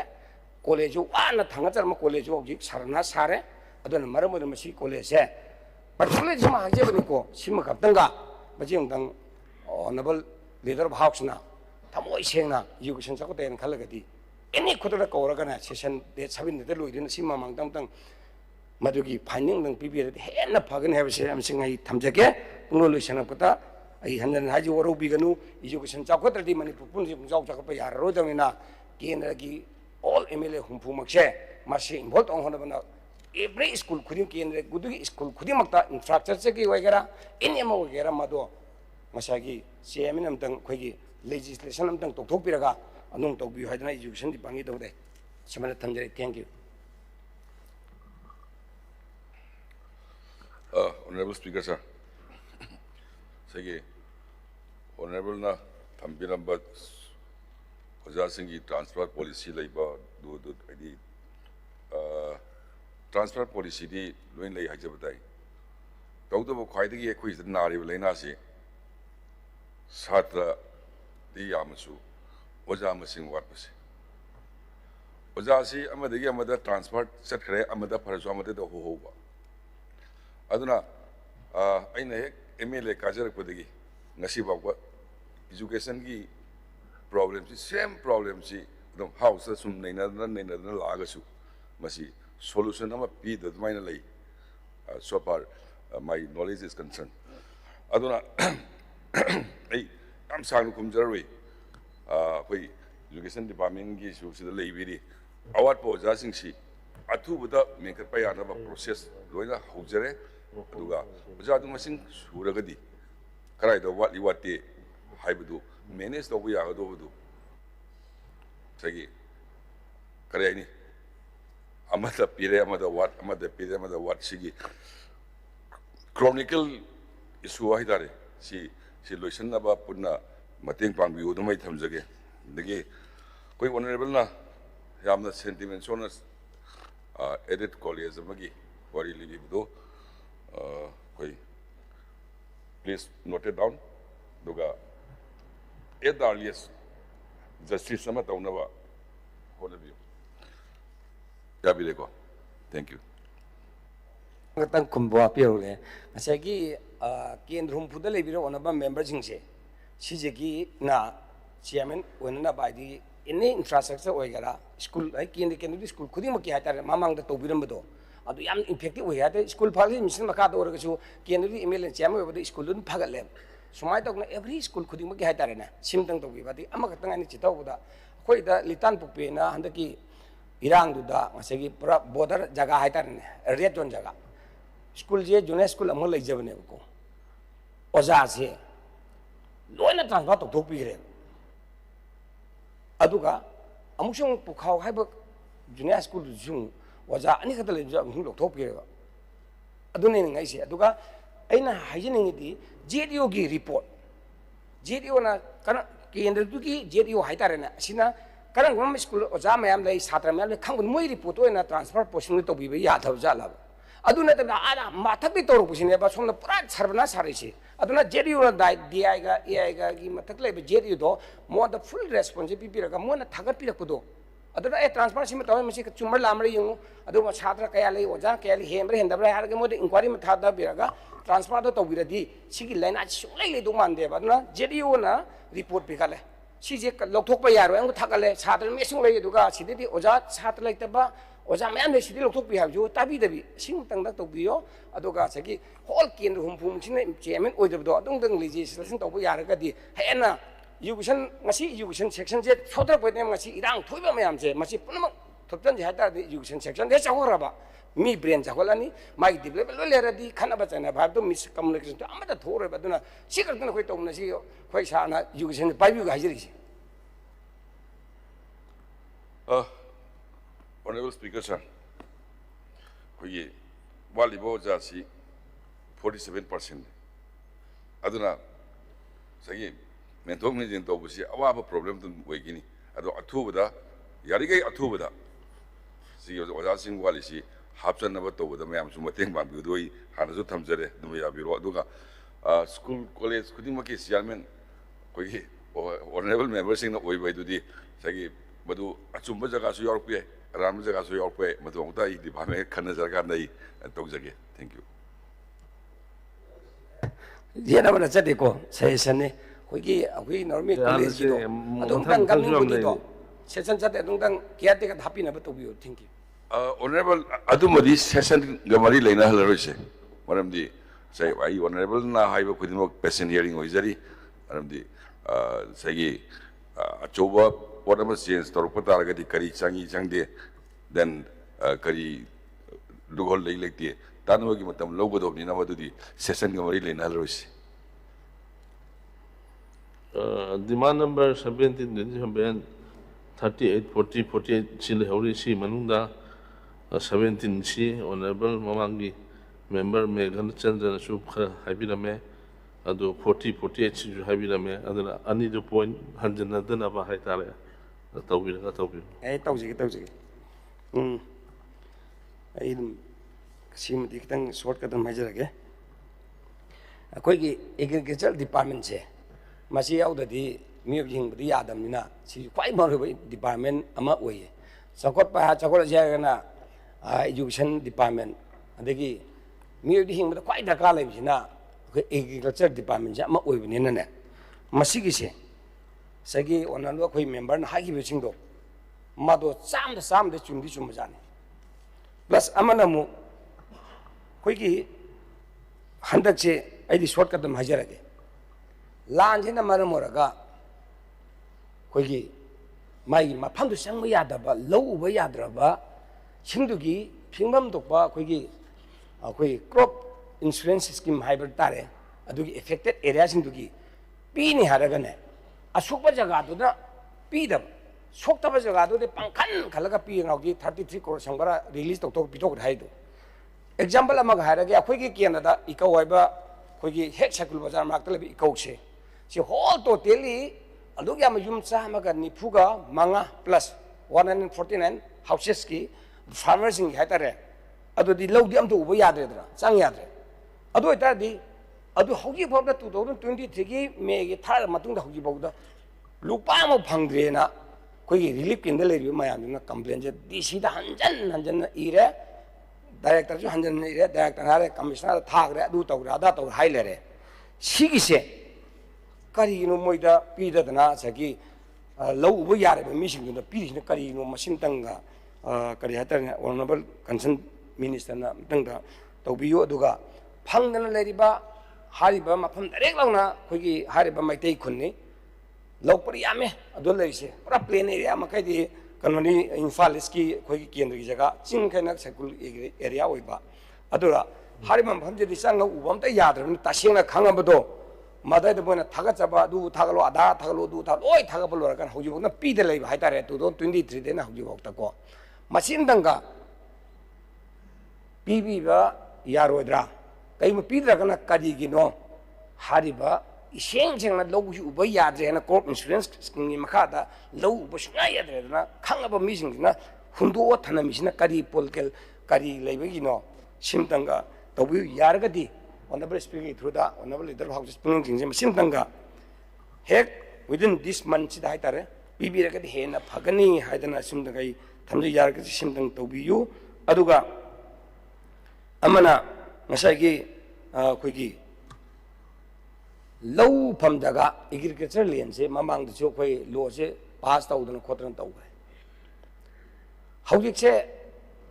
sagle bisangle ma chule ubirang mani decision lo to birang mani aduda ngasai gi kari haitare ne ai na angak pang gak handak je thengna ba haitare akhoi gi tampak area se low from jaga se masida low si holoi haitare di low uba yaro da jaga jum je tanana ba ngasai gi simbi bida kari ka ke se ekdam put hil makhong de le ma je loina koilas thadok ne sing mai oi simbi sabi thamaga koi gi para nungthin gi pung ama ta hoi tan extension planning mo ina haitare rural area da planning mo ina chingkhong de le ma ji gi ching da singi koi gi thim oi ba mayam ji phatana akoi bisda lambi sembiraba isingi sembiraba everything beneficiary mayam ji mogi phangon to ba tawdo ba mayam ji benefit mayam ji phangon hona biraba aduga labukta tawdo mayam ji na chinghong na changaga koi yam lamna ji jiro mile ngatani asuna tawna ba planning to bi yabra aduga hariba agriculture land sida acha mira naraga sanga khara saw saga he uraga na moi amta phabida ba se example amatang ain hajini kogi big hill shuni ba ma big shuni ba mayam se labuk te ngatane makhoina low se degi layar ma lokthop katana phab sem ta de aduga lowu ujeri baduna low se sing tungre adu to sing je tungna ba level si low pari kogi lowri फायदोम मरी मा सा फायदोम अमी दो ओंथोके ना कोई take थोका सेंदोकपा अदगी इसिंग चंगदना इसिंग योखला तौनरबने ब्रिंगबने खागे तौजुरबा असिंगना कोई तान तानरे ता फाबा अदुदी बिकले दुर मणिपुर ले बिकले जे यामवनेबा मखोदी फारगा जेल द बिकले अम लोकअप तमदि तादि अदुगा फार्मर मना तगला बाखितंग थोगना फारे अदु तौरे अदा तौदि मैम ताबक सिबु जस्टिस ओइबा जाला खंगदि मसिन तंगदि जस्टिस तौबिउ honourable leader of house and पुलिंग जिनजे अदुगा मसगी लौता सेंजगे सी लेबाकसे तोंगे अदुगा सिंद सेंदोगा लौजि उजगे अदुगा फार्म जे लौखत अखोगी ngaidi sing thum lere masi masiga pura ding akobi tawjarage masi ayaba pibiu haiba matamda laudu sep tongna ba digi nga yokhna ba ising sep tongna ba tawjaba singse masing dang through aga house do na leader house na sing dang masing dang ayaba pibi na ba request tawjari aduga big field de tabja da leibni na makhona lobu matam du su masi lauju shokta na ba miyam du shokta na ba asida फजना curriculum सिमबिरगा सिमतंग तौबिबे याब्रा honourable speaker through the honourable leader house के पुंग चिंजरी से सिमतंग तौबियो अदो यारिंग खैदि कोई लैता लायरा सिंगा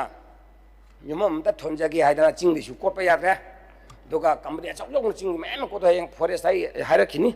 अदुगा मसी लैता लायरा यमम गिदा थोनगे लौ खितंग तोंगे मखुंदे लौ चलोना हता पुलिस न कोई तान तानरगा फारगा ने ngасai पैसा पंगलो लुबिसु मैम थेंगनारे असिगुमबसिसु पुलिस तौदुना डीसी लौरुंग संगी डिपार्टमेंट मोद ऑर्डर पीबीरगा कंप्लेन डीसी लागा तौरी फबा पुलिस लागा हेक्ता पीदी फाने फजन भी तौर पुलिस कहोदा डीसी हेक सबमिट तौसन भी खुपसी थेंगरब हाइतारेने लेते यूमदी थोंदे याद थोन होने कदाई लेबाक लौरूनी लौदी लेवल येंगा लौजबनीना सिगुमसिजु यारंगिदी लौदुबु सोइदबो ओरगदी मात्र मफम जान थेंगोकपियम ओइन तारे रिक्शा मा डीसीना परमिशन लौबो कांदा नंगान लौफम जे फजन तेमंगने amna एक्सपीरियंस पिरमु अदुगा लोरा का नंग वीडियो थागलौ लाइव तौरौ अदुदी या हेबमा तौबिरगा असे लेते लेरसिंग जिमम थोननाबा अदगी लौता सेमना लौबु लेवल तौननाबा अदगी प्लस अमंग सुंग चिगी लौजे कोइखलगदी ngaजु फंगबा अदगी लौजु याबा सिंग जोखनबा तौरुंजे मसिन तंगदा खोगी मदुम तंगदा honourable speaker through the honourable leader house मदुम तंगदा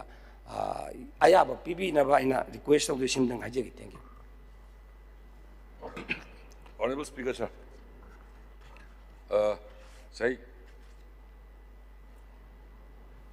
क्रॉप कंपेंसेशन की खरा हंगबी मालेको कोई वायलेंस न थोन बसिंगी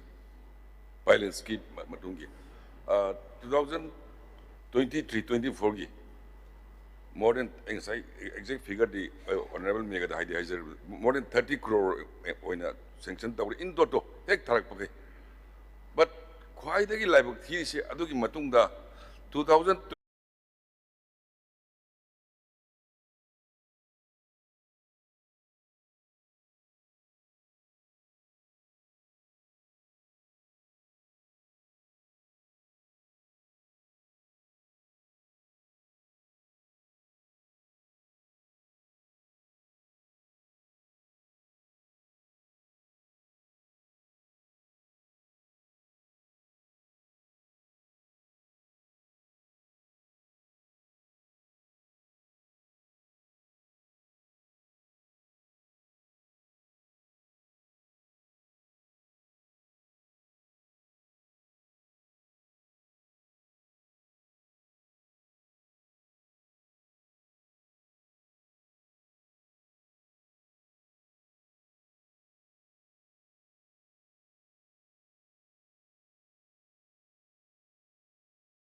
2000ꯔꯒꯥꯁꯦ ꯃꯣꯏꯔꯥꯡꯗ ꯂꯩꯔꯒꯁꯨ ꯍꯥꯏꯔꯤꯕ ꯃꯐꯝꯗꯨ ꯑꯃ ꯁꯦꯝꯕꯤꯔꯒ ꯃꯣꯏ ꯄꯣꯂꯤꯡ ꯁ꯭ꯇꯦꯁꯟꯗꯣ ꯑꯗꯨꯃꯛ ꯑꯦꯖꯤꯇꯤꯁ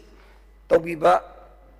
ꯔꯥ ꯇꯧꯕꯤꯗꯕ꯭ꯔꯥ ꯑꯩꯅ ꯇꯥꯕꯗꯗꯤ ꯌꯥꯝꯅ ꯀꯟꯐ꯭ꯌꯨꯖꯟ ꯑꯃ ꯆꯠꯂꯕ ꯍꯥꯏꯇꯥꯔꯦꯅꯦ ꯃꯁꯤ ꯇꯧꯍꯧꯗ꯭ꯔꯒꯗꯤ ꯍꯌꯦꯡ ꯁꯦꯟꯁꯁꯇꯁꯨ ꯁꯨꯡꯇꯧ ꯇꯧꯕ ꯌꯥꯔꯔꯣꯏ ꯃꯤꯀꯣꯛ ꯊꯤꯕ ꯑꯗꯨꯝ ꯄ꯭ꯔꯣꯕ꯭ꯂꯦꯝ ꯂꯩꯔꯅꯤ ꯗꯤꯂꯤꯃꯤꯇꯦꯁꯟ ꯇꯧꯁꯨ ꯄ꯭ꯔꯣꯕ꯭ꯂꯦꯝ ꯊꯤꯅ ꯂꯩꯔꯅꯤ ꯑꯗꯨꯒ ꯑꯆꯨꯝꯕ ꯍꯥꯏꯕꯗꯨ ꯑꯣꯏꯔꯔꯣꯏ ꯑꯗꯒꯤ ꯑꯃꯁꯨꯡ ꯏꯂꯤꯒꯦꯜ ꯏꯟꯃꯥꯏꯒ꯭ꯔꯦꯟ ꯈꯟꯗꯣꯛꯑꯒ ꯍꯧꯖꯤꯛ ꯉꯔꯥꯡꯗꯨꯗ ꯑꯩꯈꯣꯏꯒꯤ ꯕꯖꯥꯔꯗ ꯍꯦꯛꯇ ꯃꯤ ꯁꯣꯛꯅ ꯈꯣꯠꯅ ꯇꯧꯔꯤꯕ ꯃꯌꯥꯝꯗꯣ ꯉꯁꯥꯏꯒꯤ ꯃꯤꯀꯣꯛ ꯊꯤꯕꯒꯤ ꯍꯥꯏꯕ ꯇꯥꯔꯕꯗꯤ ꯉꯁꯥꯏꯒꯤ ꯀꯔꯤ ꯍꯥꯏꯇꯥꯔꯦꯅꯦ ꯑꯩꯈꯣꯏꯒꯤ ꯍꯥꯟꯅ ꯑꯩꯈꯣꯏꯒꯤ ꯃꯤꯇꯣꯞ ꯃꯌꯥꯝꯁꯦ ꯍꯥꯟꯅ ꯂꯣꯏꯅ ꯈꯪꯗꯣꯛꯄꯤꯔꯒ ꯃꯗꯨ ꯇꯧꯕꯤꯌꯨ ꯍꯥꯏꯕꯁꯦ ꯁꯤ ꯄꯣꯠꯁꯦ ꯁꯤꯗ ꯍꯥꯏꯔꯤꯕ ꯄꯣꯂꯤꯡ ꯁ꯭ꯇꯦꯁꯟ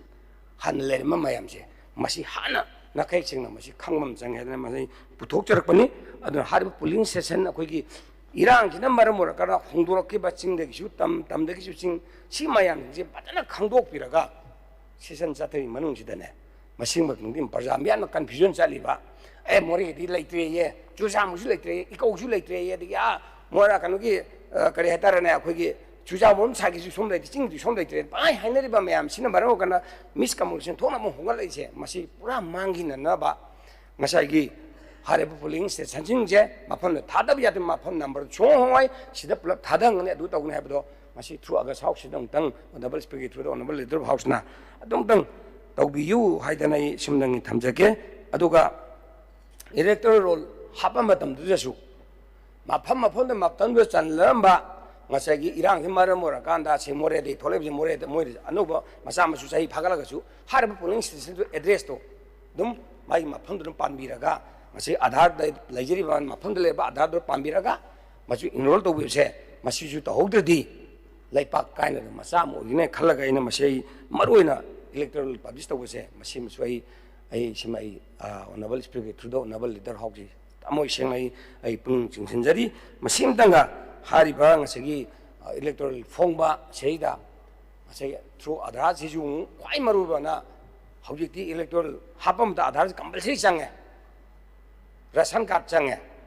ꯄꯥꯇꯥ ꯂꯧꯒꯤ ꯄꯇꯥ ꯆꯪꯉꯦ ꯂꯣꯏ ꯆꯪꯉꯕꯅꯤꯅꯅꯦ ꯃꯐꯝꯗꯨꯗ ꯂꯩꯖꯔꯝꯕꯁꯤꯡꯗꯣ ꯆꯤꯡꯒꯤꯁꯨ ꯇꯝꯄꯥꯛ ꯂꯩꯕ ꯇꯝꯄꯥꯛꯁꯨ ꯆꯤꯡꯗ ꯂꯩꯕ ꯃꯌꯥꯝꯗꯣ ꯃꯣꯏ ꯆꯞ ꯆꯥꯅ ꯇꯧꯕ ꯅꯠꯇꯕꯤꯗ ꯉꯁꯥꯏ ꯍꯧꯖꯤꯛꯇ ꯆꯤꯡꯗ ꯇꯝꯄꯥꯛꯇꯒꯤꯗ ꯆꯤꯡꯗ ꯆꯠꯈ꯭ꯔꯦ ꯆꯤꯡꯒꯤ ꯂꯩꯔꯝꯕ ꯑꯩꯈꯣꯏ ꯀꯨꯀꯤꯁꯤꯅ ꯍꯧꯖꯤꯛ ꯇꯝꯄꯥꯛꯇ ꯂꯩꯔꯝꯕꯗꯣ ꯆꯤꯡꯗ ꯆꯠꯈ꯭ꯔꯦ ꯃꯐꯝꯗꯨꯗ ꯄꯥꯟꯕꯤꯗꯕ ꯍꯥꯟꯅ ꯁꯤꯗ ꯂꯩꯔꯝꯕꯗ ꯄꯥꯟꯕꯤꯕ ꯑꯗꯒꯤ ꯑꯩꯈꯣꯏ ꯃꯩꯇꯩꯗ ꯃꯣꯔꯦꯗ ꯂꯩꯕ ꯆꯨꯔꯆꯥꯟꯄꯨꯔꯗ ꯂꯩꯕ ꯏꯀꯧꯗ ꯀꯩ ꯂꯩꯔꯤꯕ ꯃꯌꯥꯝꯁꯤꯁꯨ ꯃꯣꯏꯗ ꯑꯗꯨꯝ ꯄꯥꯟꯕꯤꯕ ꯑꯗꯨꯗꯇ ꯂꯩꯕꯥꯛꯁꯤ ꯀꯟꯒꯗꯣꯔꯤꯅ ꯁꯤꯡꯕꯪꯗꯤ ꯑꯦꯖꯤꯇꯤꯁ ꯁꯨꯡꯁꯣꯏ ꯁꯣꯏꯗꯅ ꯃꯗꯨ ꯇꯧꯕꯤꯅꯕ ꯑꯣꯅꯔꯦꯕꯜ ꯂꯤꯗꯔ ꯑꯣꯐ ꯍꯥꯎꯁꯀꯤ ꯑꯩ ꯄꯨꯛꯅꯤꯡ ꯆꯤꯡꯁꯤꯟ ꯁꯤꯝꯇꯪꯒ ꯇꯧꯕꯤꯅꯕ ꯍꯥꯏꯗꯅ ꯃꯌꯥꯝꯗ ꯂꯧꯊꯣꯛꯄꯤꯅꯕ ꯍꯥꯏ ꯁꯤꯝꯇ ꯑꯩ ꯊꯝꯖꯒꯦ ꯊꯦꯡꯛ ꯌꯨ ꯑꯗꯨꯒ ꯑꯃꯅ ꯄꯣꯂꯤꯡꯁꯦ ꯑꯩꯈꯣꯏꯒꯤ ꯀꯤꯂꯣꯃꯤꯇꯔ ꯑꯃ ꯂꯥꯞꯈ꯭ꯔꯒꯗꯤ ꯚꯣꯇꯔꯁꯦ ꯆꯥꯝꯃꯔꯤꯕꯨ ꯂꯥꯜꯂꯒꯗꯤ ꯂꯤꯁꯤꯡ ꯌꯧꯕꯁꯦ ꯃꯁꯤ ꯈꯥꯏꯗꯣꯛꯄꯤꯔꯒ ꯚꯣꯠ ꯊꯥꯗꯕꯁꯤ ꯊꯨꯅ ꯊꯥꯗꯕ ꯈꯟꯅꯕ ꯆꯩꯅꯕ ꯊꯣꯛꯇꯅꯅꯕ 350ꯕꯨ ꯂꯥꯜꯂꯕ ꯄꯣꯂꯤꯡ ꯁ꯭ꯇꯦꯁꯟ ꯀꯩꯅꯣꯒꯤ ꯂꯩꯀꯥꯏꯗꯣ ꯃꯐꯝꯗꯣ ꯁ꯭ꯀꯨꯜꯕꯨ ꯒꯃꯤꯡꯒꯤ ꯂꯩꯔꯕ ꯑꯗꯨ ꯑꯣꯏꯔꯒꯗꯤ ꯑꯁꯤꯃꯇꯪꯒ ꯃꯁꯤ ꯑꯩꯈꯣꯏꯒꯤ ꯄꯣꯂꯤꯡ ꯁ꯭ꯇꯦꯁꯟ ꯌꯥꯝꯒꯤ ꯀꯩꯁꯨ ꯀꯥꯏ ꯌꯥꯝꯃꯤꯉꯩ ꯑꯩꯈꯣꯏ ꯈꯟꯅꯕ ꯆꯩꯅꯕ ꯐꯔꯛꯀꯗꯣꯏꯅꯤ ꯌꯥꯝꯃꯛ ꯍꯥꯏꯗꯤ ꯀꯔꯤ ꯍꯥꯏꯇꯥꯔꯦꯅꯦ ꯃꯤꯅ 1,000ꯒ 2ꯒ ꯇꯤꯟꯁꯤꯜꯂꯒ ꯑꯃꯗ ꯅꯪꯍꯧꯗ ꯐꯨꯅꯕ ꯆꯩꯅꯕ ꯃꯌꯥꯝ ꯊꯣꯛꯄꯅꯤꯅ ꯁꯤꯁꯨ ꯌꯥꯔꯤꯈꯩ ꯃꯁꯤꯒꯨꯝꯕ ꯅꯤꯌꯔꯂꯤ ꯃꯤꯅꯤꯃꯝ 350 400 ꯐꯥꯎ ꯂꯩꯕ ꯇꯥꯔꯕꯗꯤ ꯃꯗꯨ ꯄꯣꯂꯤꯡ ꯁ꯭ꯇꯦꯁꯟ ꯑꯃ ꯍꯥꯞꯄꯤꯕꯗ ꯀꯔꯤ ꯀꯥꯏꯕ ꯂꯩꯒꯦ ꯍꯥꯏꯗꯅ ꯁꯤꯃꯇꯪ ꯑꯩ ꯅꯤꯡꯁꯤꯡꯖꯒꯦ thank you Honorable Speaker, sir. Again, polling booth semba kayam naknaba kayam thapa Election Commission of India gi magi process amda laijaba poni. But as part the state ki law and order ki situation si matungina ekwena khara adum kare ni si ki support of you haiba kai banati do adubu sigi house in the election commission gi toan leizo potu sagi yam kana nain da bida madara isen hau adana famina nain da se thamjage then ate haibi gi bolai brate idp gi do do koi khana jari haidi mai jaga du da parliament soido ma den haibi du chaman la kanu gi aisu adum khanje koi honorable sing sulen khanbiram gani madu kamaina tobi again ai kanu singa official singa tanajagi ꯑꯗꯨ ꯁꯥꯔ ꯃꯗꯨꯃ ꯈꯛꯇꯪꯗꯤ ꯑꯗꯨꯝ ꯑꯩꯈꯣꯏ ꯃꯌꯥꯝ ꯂꯥꯎꯊꯣꯛꯄꯤꯅ ꯐꯔꯅꯤ ꯑꯗꯨꯅ ꯍꯦꯟꯅ ꯑꯟꯁꯔꯗꯨꯅ ꯄ꯭ꯔꯖꯥꯗ ꯑꯃꯨꯛ ꯀꯩꯅꯣ ꯄ꯭ꯔꯣꯚꯣꯛ ꯇꯧꯅ ꯆꯠꯈ꯭ꯔꯅꯤ ꯑꯩꯅ ꯈꯟꯖꯕꯗꯗꯤ ꯍꯥꯟꯅ ꯂꯩꯖꯕ ꯑꯗꯨꯝ ꯂꯩꯍꯜꯂꯁꯤ ꯍꯥꯎꯁꯇ ꯑꯗꯨꯝ ꯂꯩꯕꯗ ꯀꯩꯁꯨ ꯏꯂꯦꯛꯁꯟꯁꯨ ꯌꯥꯔꯣꯏ ꯍꯥꯏꯁꯨ ꯌꯥꯔꯣꯏ ꯄꯣꯂꯤꯡ ꯁ꯭ꯇꯦꯁꯟ ꯃꯐꯝꯗꯨ ꯄꯨꯂꯞ ꯊꯥꯗꯖꯔꯁꯅꯨ ꯀꯩꯁꯨ ꯀꯥꯏꯒꯦ ꯑꯗꯨ ꯑꯗꯨꯝꯇꯪ ꯇꯧꯕꯤꯅꯕ ꯇꯧꯕꯤꯌꯨ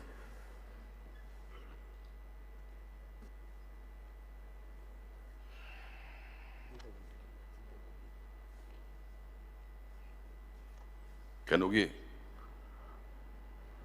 जगह खुदिंग द लेबा IDP सिंगी वखल मानदबसु लेरंबे याई दुगा तोंगान तोंगान बा कम्युनिटी की तोंगान तोंगान वखल लेरंबसु याई अदुना हेक्ता ताहा हाउस दा लॉक थोपयदु मथु तौदबिदा इसिनाव नु फजन वारी सारसी मथंग तौबिरो मथंग लोइदर मथंग पाकिजरगे पंचायत का हाइबदा कनोने कोई पंचायत की चेना inability to release fund in time अमना inability to conduct local body election हौजी की NREGs की वगैरह स्टेट फाइनेंस कमीशन वगैरह कोई लोकल बॉडी दा थादबसे मसे सही लालन दबिदा सही ची रिपीट पदु तंग थाबुजे सोलब हेन एक्सेशन सोन नतब अदु नत्रदी कोई लोकल बॉडी कोई इलेक्टेड मेंबर्स सिंग दुदा हाइतारेने प्रधान वगैरह जिला परिषद वगैरह फारिब्रे इनी मदुना लाइबिलिटी पंगसु सोलगा मोइना पैसा पुसला सुरमिना ngasai thabu do quality maintenance thina taroktra bhai tare ne hekta phudani pak do phud am dandare phud lising sang do phud chate chan ban handare adigi phud ahung wang do phud ani dandare adigi cement 124 do do 168 toksala kari noi bu thi lo kan ri sar khud kadai degi hanadi pasana thado torom na gi di khoina na demand tor thabuk sujala anhuna ngasai madur punga maktab degi aduna maram quality maintenance to ngai shakti lekta bani aduna Masih house तक पुथोकपी वायदना मोय मयाम हरपदे इन तौजरप खक्तनी अदुना मसीगी कोई local body दे थादरिबा पंचायत की fund central sponsors की fund मयाम जिंगसे मसी 31 मार्च सुला लानन बिदा थादरिबा हान already budget जावलेबा पैसा दुगतनी तौदिदो मदुदुदी वांग मद हेना सोंदननबा इंस्ट्रक्शन अमा तंगी कंसर्न कमिश्नर सिंह आरडी की कमिश्नर सिंह कईदा मसी थ्रू अगस्त हाउस असिदा ओनबल लीडर हाउस पुनिंग चिंजरी मसिमतंगा मतम चान थादोपिनबा दुगा हेनाजु एक्सेशन रि थबक सोन बिदनबा सिमतंग तौबियु हाइदना हाइजके चेक एग्जाम NREG सो इतारजु 2020 to 23 की पैसा पेमेंट पीबल लोरमद्री एग्जांपल अदा अदे पंसु सुजलेबा दुगा नोमदा सुसुएदे थोनबा दुगा सोन पैसा दि थादरतबा दु इतादि प्रजादि प्रॉब्लम जे थीन लेरबा तारना कइनबु कनो वैजे सि थाजलानी मेटेरियल कंपोनेंट दी पैसा दो पिरक्त्रमिना अदर क्वालिटी मेंटेन तौर थबक मत हिंगौदब हाइतारे सिमतंगा मासागी NREG सुवेगेरा स्टेट फाइनेंस कमीशन की वगैरह वारिबरिनी फंजिगी वांगमदा अमत तौबिदनबा हाइदना कोई ओनबल लीडर हाउस के पुनिंग चिंगसे मिटिंग तौबिनबा हाइदना ए सुना थमजगे अदुगा एजु ताजरे लोकल बॉडी इलेक्शन जे सोइना पांगथोनी हाइ ताजरे मसिमतंगा कैबिनेट जु फामगे जु ताजरे सब्जेक्ट टू कंफर्मेशन हरबा इलेक्शन जे तौबिरगा तौद्रगदी लोकल बॉडी द थादरिबा रूरल एरिया बु चाकोननाबा सिटी ओनर तौरे पैसा central sponsors thousands of crore thousands of lakhs thousands of kano sing पैसा sing se masi je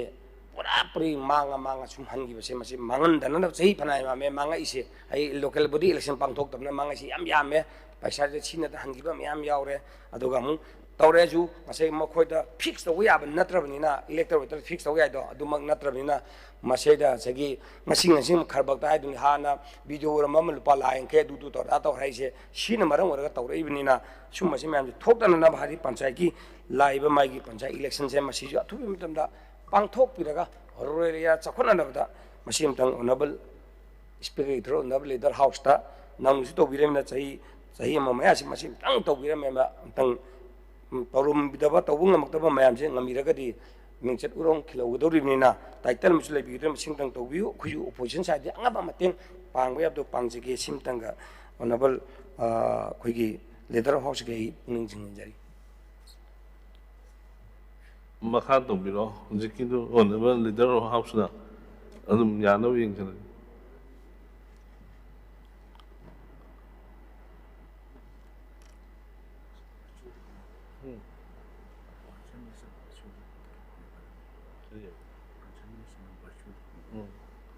और कंसर्न मिनिस्टर ने वर्चुअली दा लापिगने है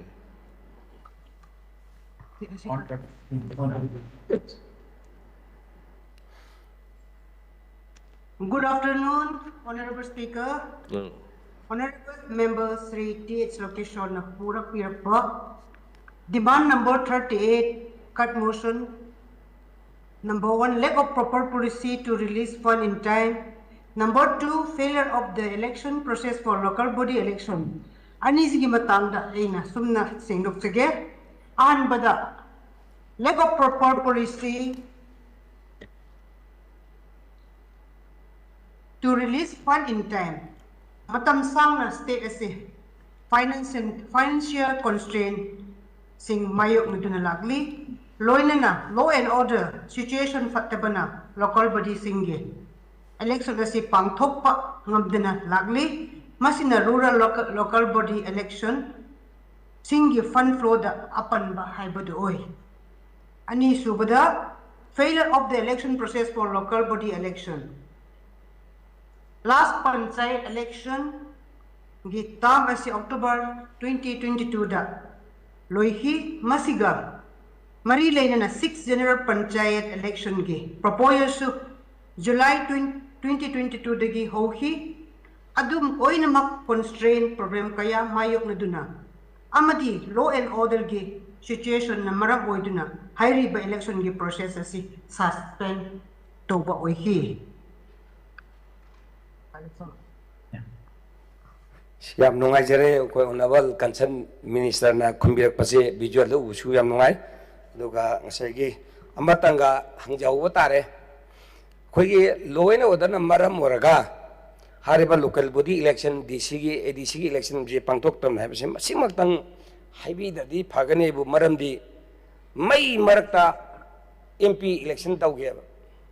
outer swing narju mai marakta ne ko bong bong pukai marakta da tau ge ba adudi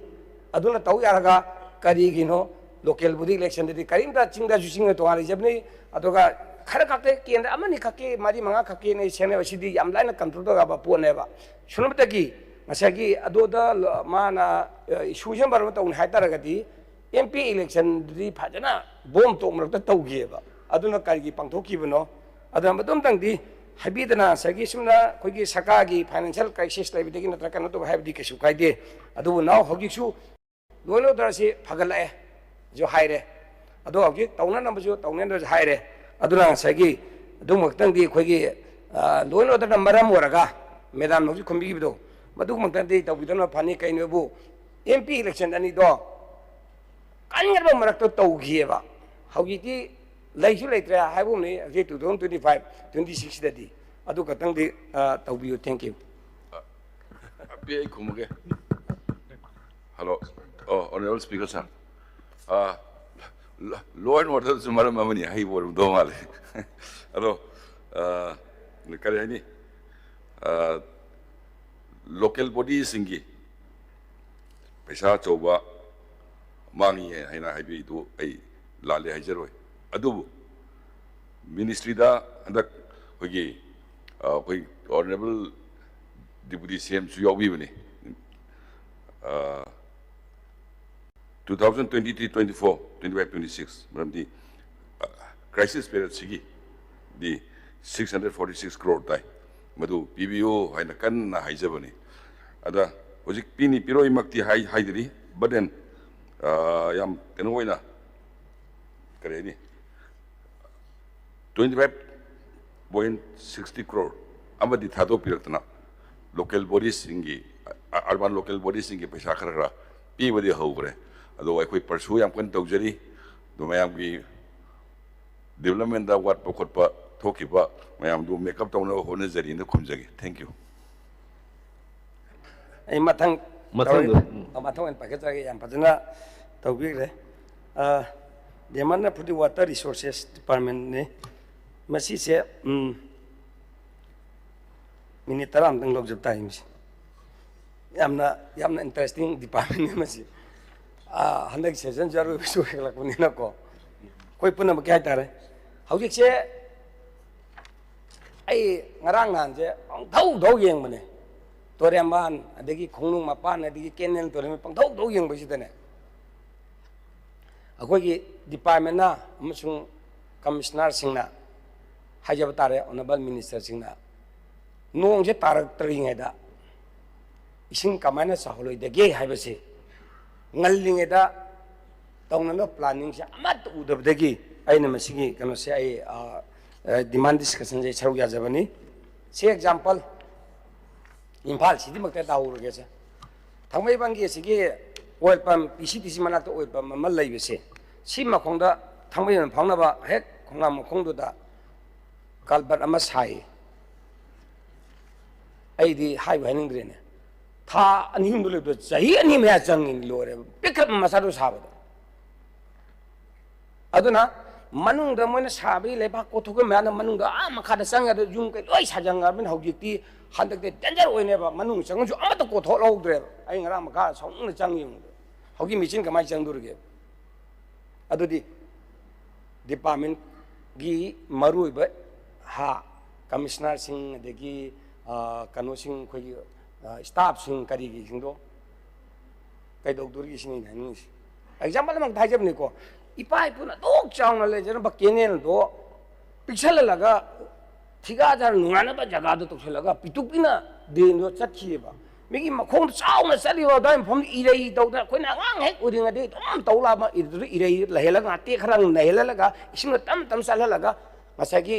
करे दाम जे खंदा थादोकबा यादबा दुगुमना तुरियन जे मतम लेबा कि स्टेट तम दे सत्ताबनेबा केने खुदेमा ठेक खोइना चलि मयामदो इसिंग जे स्टेप स्टेप जे खरगा फा फा चल चलिंगा तनेबा दबाना इसिंग दा सुम नागा नालादे तारक पारक पतो दो नहेलगा मति खरा अदु ngaholaga ising tanong thadagi duineba haugi de direct phunung garani adeidi pokhirani adeidi achai somdo ising jo kan chenu sing amaroi dana adu phungalaga haugi di amon ising chau tho ning khaleba kari no ani hangma matamda sara khoi khangne company torne kangdi wa sida dum do ma'am लोग भी रंगे थंगे में head Deng college की हाजिम भाई दुदा चाउना इरेई दोनों ले जरम बदो पिट्रो पिछला लगा drain नु संख करेबा सिजे आता मधुम तंग अगर साउता से ऑनरेबल थ्रू द डिपार्टमेंट अंतंग पिहन बिरागा तंग करिगिनो मसी मरम जायगा हालदि नुंगाइगिन खन मखोइ उजबो वादा कोइ सब्जेक्ट टू कोइ मफन द कोइ एक्सपर्टी न चदे कोइ फिजिकल हलम युदा इबुंगो सिजे नै हाउ तंग द पुथो थाबो दगी हलम जिंग तौबगा थेंगला हाइबनि को इपाइपुना खोइ आंदस माने इरेई तौरगा लैबा मफम जे पिटु पिहंगरा हेन डेंजर ओने दगी लेबाक सिदा तौर मिशनरी मैम मन मन मैम मखा कुमदा खरमनी सिकाना तिंगदोक्ति मन फाउ सबसि बाक्सुलोर मिचिन जंगजु यारोय सिजे हाइदिंग द तिंगथोक हाइब जमते याहुदे अना हाइ अदुबु सिजु कमाने तौदुरगे से एग्जांपल इदु इसिंग जाउ खोसेना साउने अदुने ने प्रमाण पिजर कदुजे देमु कोइगी दोलेल मन द फाउरिबा केनेल से अनि अहुमुक सुबै चपा याउजरुइसे सिजु लोइना जुमजु साजल हाना मिगी सर्विस लेना लेजरमबदो जुम लोइ साजन थोकरे अदो दिदि माने तिंगदु कनाना तिंग मिचिन कुमदरा तिंगदुनि त मपान चल तिंगदुनि नत्रगना मिचिनदा मानु खुइगे लोकताक तिंगबा मिचिन अदुगन पुखलपिरागा खुइगी पाइप अथवा तिंगमा खुइ लम्फेल तिंगबा मिचिनजे सि लेदु माइरे असि हि तिंगदोक्तंगि दिन इम्फाल दum चाउ चाउरगा ngang ak thum thummaga khoi laina tina myam thokna po chei sambadi punang mangise dum manga kaneba aduna sigi hoji dolal manu sangba de chauba khoi turen chile se mase pura silte santroga myam phodo only put amam kani den sing chemi kya masi leite masing danga nong je ta de da planning dang taubi hogna na ba haidana honorable speaker through the honorable leader house ei pun thamoi singai chinginjari simdang taubi ba yabra simdang taubi aduga khoigi sida khoigi वाइसेन मरिंगासी Singhai खोगी नोंजिंग दादंगैदा पुरा टिंग थोकपिर थंबिरगा मसागी ना खोगी नंबुल तुरेंगसिदा लेरिबा पक्थल पुंसे पुन लेरिबा हेंग सिंग जावगा मै हुबजल आनी दे लेका हुबजल आनी अदिगी Emile हुबजल आनी अदुगा तौदिंगैदा planning से तौरगा department अमदुंग तंगदी अइबे अरेबा पैसा थादबिरगा नंगलिंगैदा नोंजे सुलाक लाक्तुन जों टिंग थोकपिबे याब्रा हाइनो honourable speaker through the honourable leader भाव से इपन जिंजर सिमदंग तौबियो अदुगा से एग्जांपल इसिंगिना खोगी तुरियन से चेलिबा इम्फाल तुरियल इरिल तुरियल थौबाल तुरियल अदगी तुरियल मैम चेलिबा मायदि येंबा मायादा खोगी रिंगबन सा तौबा मैम से लाइबाक तुना फ्रोंग रोंग लावरबा लाइबाक ने इसिंग बक फ्रोग बक काइगी दुनिना सिजु डिपार्टमेंट फजना चलागा केंद्र एमएलए सिंगो चमिनारगा मसागी सी जगह से मोई वरी लिरकदोनी इंजिनियर दुदी पोलकपना तमिना मफुंदो कौथोनी सीजे कमाइन तौबनो कैदोबनो इसिंग हाइता कारिसे कैनो मोइदा थिगत पिरगा मसागी ngallingaisidा स्कीम जे ngallingaiदा सिमबिरगा तौबिबदा करी काइबे लेगे हाइदोनो honourable speaker through the honourable leader house ए चिंगंजरी मजुमदंग तौबीबा याब्रा मरमदी कइनोबोगी इसिंग नोंजे हनकजु फन कुया तादबसे खांगता ताराने हनकती खांगता तारकप कांदुदनेबा प्रॉब्लम क्रिएट तौरकदुइसे अदुना मसीसे लाक्त्रिङैसिदा से एग्जाम खुराइदा आइदा तौना लंबीदा कोई ओनबल एमएलए केंद्रीय एमएलए कोई इनाउ याइमना मसीदा हेक्ट मसाई पैसा पुथोक्तना हेक्ट पंतौ दौरिसे सिसु उपाय लेमलक तौरिनी आइदी ऑनरेबल मेंबर हाइजबने डिपार्टमेंट हाइजबने सी लंबी मखादा तौनी पुरा पुरा थोंगलगने मखादा सर्विस लेमना थाजे मथक फुत्राम बाग लंबी थमसी पुरा मपुनसिगी कुमदरक्तना बाग थोंगल मथक तोने थौरा चलसी बाग हाइजरबने अदुदि पुनसिगिने थुंथुम थुमरोय पुनसि काररोय हाइबा काना पैसा लेते मतंगना ट्राई तौसी तमोना हाइबिरकपनी डिपार्टमेंट हाइबनी सी पुलावना लेबागे थोन करोड़ 3-4 माय पुलाव थोंग किलोमीटर नि मुक्तनी फुत्राम बाग मखादा फुजु निफु हेंगे मथक लंबी पाइनी मखादा तारिबा तोरी मखों ताइबदगी फुत्राम पान पाक लंबी म सेमिर मथक लंबी म खुंद्रा कोमदगी साइकुलर लंबी दुम फजन तौ तारगदी मपुनसिगी लाइफ टाइम लिसिंग तुमरोय दबदुदा असे हौजिति मिचिन चिन खोना तौरे तबदु सुमबगी कायरबा जगह जगह से department ngalingada central sponsor scheme मकादा पैसा दी स्टेक लेजदमनिना सिमतंगा अथुबी मतन तौबीबसी याब्रा हाइदनाइना ए पुंग खिंजरी दिगी सिदा इफाल लकायदा कोई ऑनरेबल लीडर ची जगह दा तौबी खोलि मैम जे मनाम जे तौरी तौदबदि नते तौबदबु सिसु तंगाई फदना डिपार्टमेंट कंसन कंसे एमएलए सिंगदुदा सी थबकजे सी स्कीम सी लाकपनी अदुगा सुमाइना सी कंडक्टर सुमाइ सुगनी सुमाइ तौगनी लुपाना सुक्ताई दगी पाइलना सुलुगदबनेना नोटिस का थेपीदना खुटपीदना तौबिरगा कंसन कंसे एमएलए सिंगदुगा तानरगा तौबिवरगदी मसागी थुनजु थाबुक यांगहिंगनी अदुजिंग मतकता थुनजु थाबुक तो क्वालिटी सु लेगनी अदुगा थुनजु लोइसंगनी अदुगा प्रजादसु अवबा को ओइना सुनाइना सुना थमजरी सेंदंग तौबिबा याब्रा इदुना तमजगे अदुगा अमना खोगी वाटर रिसोर्सेस प्रोग्राम सेमा साबसे हंदगी 2017 दिन हौजि बावबदा कंसेल एमएलए सिंगदिया खोइददी अमा थांगतब अतै हंग्रदी खंगी अदुना मरम होदना मसगी डिपार्टमेंट आयाब नुंगाने और खल्ला खल्लागा सगे खोगी खोई तोरे पंग कायदा में तौब जगह तौरोदब जगह तौसमी तौदब जगह तौरोदबी मयाम थेंगनबसे मसिसु ख्वाइदगी लाइबक थीबमदि ओरे अदुना हौर मथंग हंद लाकपा हंदगी सही देदी ऑनरेबल लीडर हाउसना अखोइदगा पाउ पिबिरकदो यारगदी खोगी कंसल एमएलए सिंगसिदा तानाबिरम प्रोग्राम जे कदाइदा खोगी सेंट्रल स्पॉन्सरसिंग जे असिसी स्कीमसिदगी सही थबकी सुबु यागनी हाइदना स्कीमसिंग ममदो खोइदा नोटिस तौबिरगा सी प्रोग्राम हमना हापतोरियदना जगह जगह जो कोई अमतंग सिलेक्शन तौमजी खनमिनजी हाइबदो अदुमतंग तौबिनना भाइदना सुमसु अपील तौजरिगी अदगी अमना खोई केंद्रदा दलाई भी दामेना कोई ओनमा मेंबर हाइबिगिबदो दाम दुकी ओन तौननबा हेक हौबदी हापियो हाइबसे होय हारा कॉन्ट्रैक्ट अमा थंबिरमे अगांग दु युम्मै चाकदा यौथोखरे दलाई थेबि दाम मनुंग दे हाइतारेने अदुगा रिलीफ केन मा हुजि लेरे मान हेक थादोखिबेने इरांग थोलैसे अदुगा एक्सपर्ट अमा मदु मगी कंपनी ने पिरंबा मीसिंग सीदा हेक साब हौदन लोइबोक्तो यारोप मीदो अदुदंग कॉन्ट्रैक्टनी खंगदे फाटिक्टनी खंगदे अदुगा रिगुलरनी खंगदे मान लोइना इंजीनियर दुम पैसा पाइबा मैम दादिगी पैसा लाइक कन पारेबा मैम ngमदब फोटो मान ngम फोटो अंगांगदुदा सिनाबिउ अना लिसिंग हाइबसु को ताबोय दुम तौ हनबुदी तौबिरगनी हाना हनक चिमियासे ना हाइबदा खरा ताबिरकदे हाइदार तौबिरगे देन हाइ हौजी तौरबा तौदो खंगदे हौजी अंगांग मंग प्रेम कौबनी अदुगा दोला थबी खोगी कनो रिलीफ पेन दे लेरि माइन लोइ तुम थादोखरा अंगांगनी अदो यामजु खंगबा हेक दाम दो हेक साबोक दे लुबोक से मा जम खोगी दाम दुगी हाइतार गेट से साबदा मा सामुक से हेड मिस्त्री बो यावखल आबने दो लोइना मायांग लोइ ताकपिरमे हौगी कंपनी लोइ ताकपिरमबने मासे अदोदी तौजबदगी अमन का यादबदे हौजी कनो से हंदगी गेट तो फगाई खिबने तसेंगबदी क्वालिटी खितंग मेंटेन तौदवाल नोमाल इन खनबदा अदुबु नाउ हौजिसु सेमिसे करम कांदा लुइदुना खंगदे मसिजु लोरनदि लोने हौजिबु लुइदा भाइतारने डिपार्टमेंट पोट जवई योके तौले मसिंग तंदु लाक्तिङै तंग थुना लोछमिना ना बाउनबल लीडर हाउस तंग डायरेक्शन पीबी याब्रा यागदि तौसन बियु हाइदना हाइजगे दि अमना दाम सी लैसे लौ सिंग उबु याननबा अदि double coping तौबु याननबा सिंगिबनी इसामंग मदुदा जुगाल Odna labour Odna लुपामदगी इमिसद उदबो के होनजगिबा इसामंगनी अदु मतमदुदा संगाबदो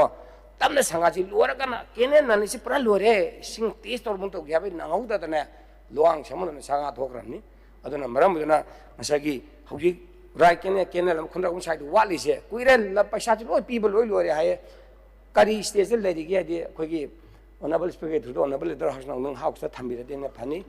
houji ngamdra kana sa gi report ma ko bi ra kana adu maram di kana do amana pida bai di ata dam le di ata thok ta ba som da di khundra kum side sing ji ture le ponte amta le ponte da sum mamang je right ta le ba ken du di tangai bi ture le di khong cho bi jinghong am le bi hai ta re na song di amta le tra ba adi lauju lauta som tinen phaja ba hai ta re adu shauji buk de sing ji hek hau ding si bi sing supply tau dri ba palu he khun de no salam to ki ba adu na ma si je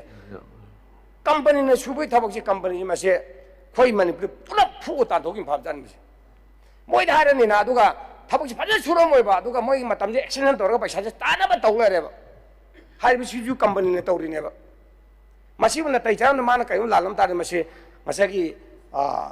yare ma se tang blacklist to ne ta tau na si ba ki sto ne aman he gamen ta re ba tau ri se ado thigalo ka ju mi et maru be ti yaw le ba adu mo ne protect to ki pran probak chak lo ra prajar kai hai gam je ta masi tang honorable leader hok je du da kai khan man na te ra tau ri si tau tu ni na nang tin jala si am sangi lam lo sala de lop lo re na adu sim tang tau bi yu hai da nai honorable sikai thuda honorable leader hok se ni pungyung jin jabani adu hariba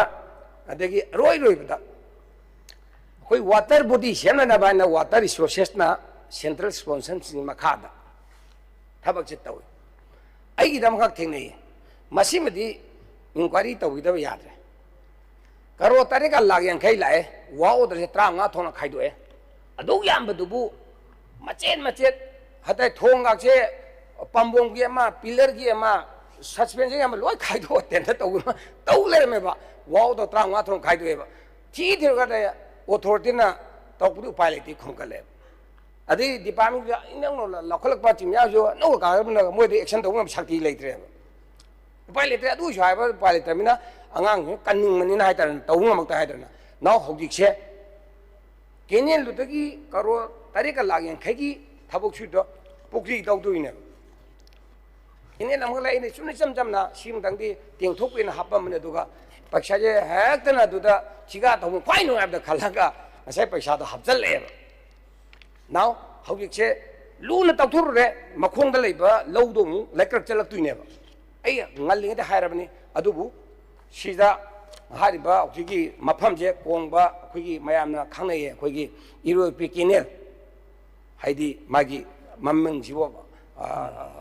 콩 하이다래 비 콩하래 강나바 누가 잉글리시 깨네 하이다래 마시지 또 우간다 실레선 좀 당할 거기 땡톡나 메삼잖나 가로 아무니 타더라 야도 가로 때리까 마카이제 포크리지 또 톡나바 도 톡나바 안 떠 파이다래네 아도 하리시주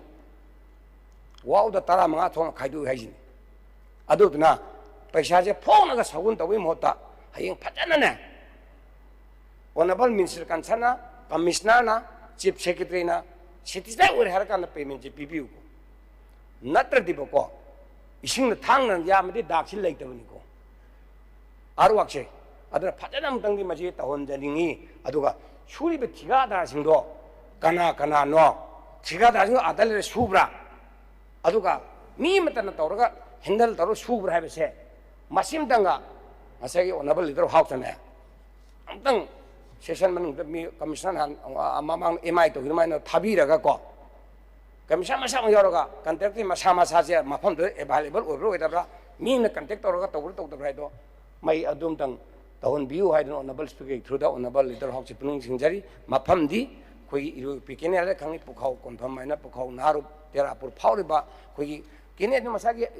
koi irrigation kene na koi dolai thabi kene jilai ko adu di only short thing thoaga ase dum da kene lu jo boya da jaga haitare na jinglom side do adu sing thingalaga ase adu jingkong toraga tongna da bane ba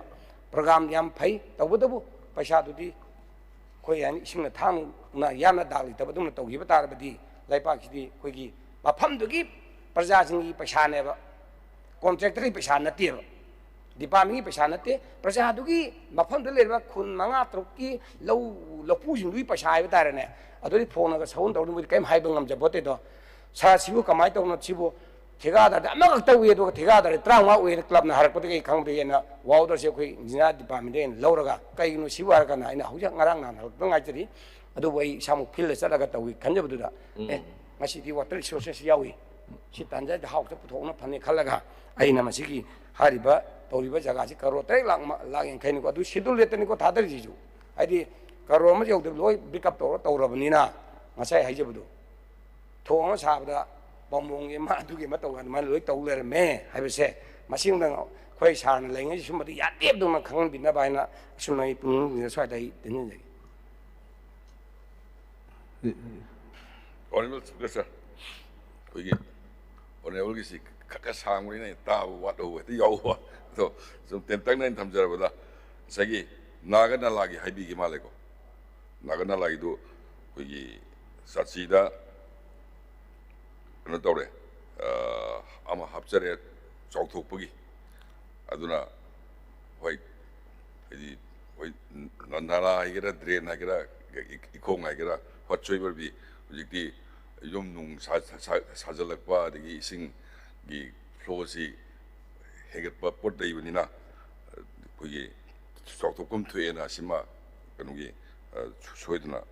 sokthok sarani ai tamjage duga hujiki 7 crore gi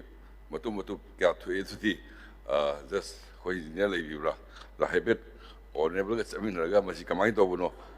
what should will be pithok Kadi Pitogre to come into the Tabuk so then so with the gate. I'm thinking in a view. Yavico. Yarico. Yalisi. Ha. Mountain people addressing. I want to the guy there. I'm going to Akwai mai ta awon wari ne. Saptare Howjiki relief and disasters management gi funds. Cyclone thoe ising jawre aduga laitala na tin ho dana le na tawo mayam jo hotrong ho mam ure ko aduda assessment thagalo loi thagale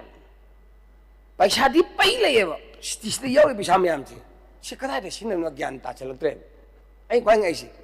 mi leita biduna pal la kano tin na pan ko pe adare nuong ta le chau ta loi hotrong hore thagale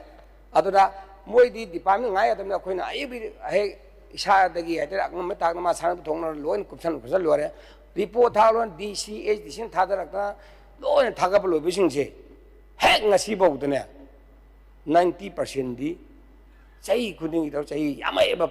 phangak tai se masi paisa je kadai de mangra bajano sidadi paisa yam ne yawi se adna tangai phadana inquiry chathalo boch makhai di khudakta relief ki damaktan haiduna koi sapon khara be cheng khara be nata bhai tare na tawri paisa se yung pe chola gadi ta cheng na pura cyclone pura na khai jang kam hungdo khara ba tin ban bai manga dunia dan ha ba mayam do phatana lepi daga masim tang tawbi ba ya da ba jala ya ga honorable spirit through da hari ba ising chawra ba yung thudie khara ba adegi nong lei nu se la yung hungdo khara ba ti ba nong adegi le na ta na loi phudok ko lo ba mayam sung je masi anoba sarkar lak pasida Laitala ngantani sok to ina kara kum dan sok na tabni na laitala thadar bo sa mayam nung je mutang di honorable anoba khoi honorable house leaders na soi dan to bure kene khale simtang daga tawirani habdun haber ga dei swaida dum hol aina thangleb kan musa sing je handok jarage adana isun thande Disaster management ki thadro ko pisa sing do wai hak thingdok thing je na dongan ram ni soi dan thadok chani haram ni lo handok biro okay Yahalisi. Honorable Concerned Minister Singna, Mayek Singna, clarification PB Krabanina, Kat Tangat Pilakpa, Honorable Member Singna, Kat Singasi withdraw Tori Hanel over the House Naya Vidavada. House Naya Vidavina, demanding us the Kat Sing Laitre. Now, Honorable Chief Minister will please move for passing the demands. Honorable Speaker, sir, I beg to move the demand numbers 5, 10, 16, 17, 18, 27,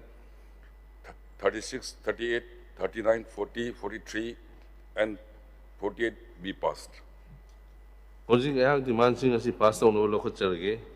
Demand number 5, Finance Department. That a sum not exceeding rupees 3,532 crore 11 lakh 3,000 only be granted to defray the charges which will come in the course of payment during the financial year ending 31st March 2027 in respect of demand number 5, Finance Department. Department demand asi pass to buda House na yabirabra.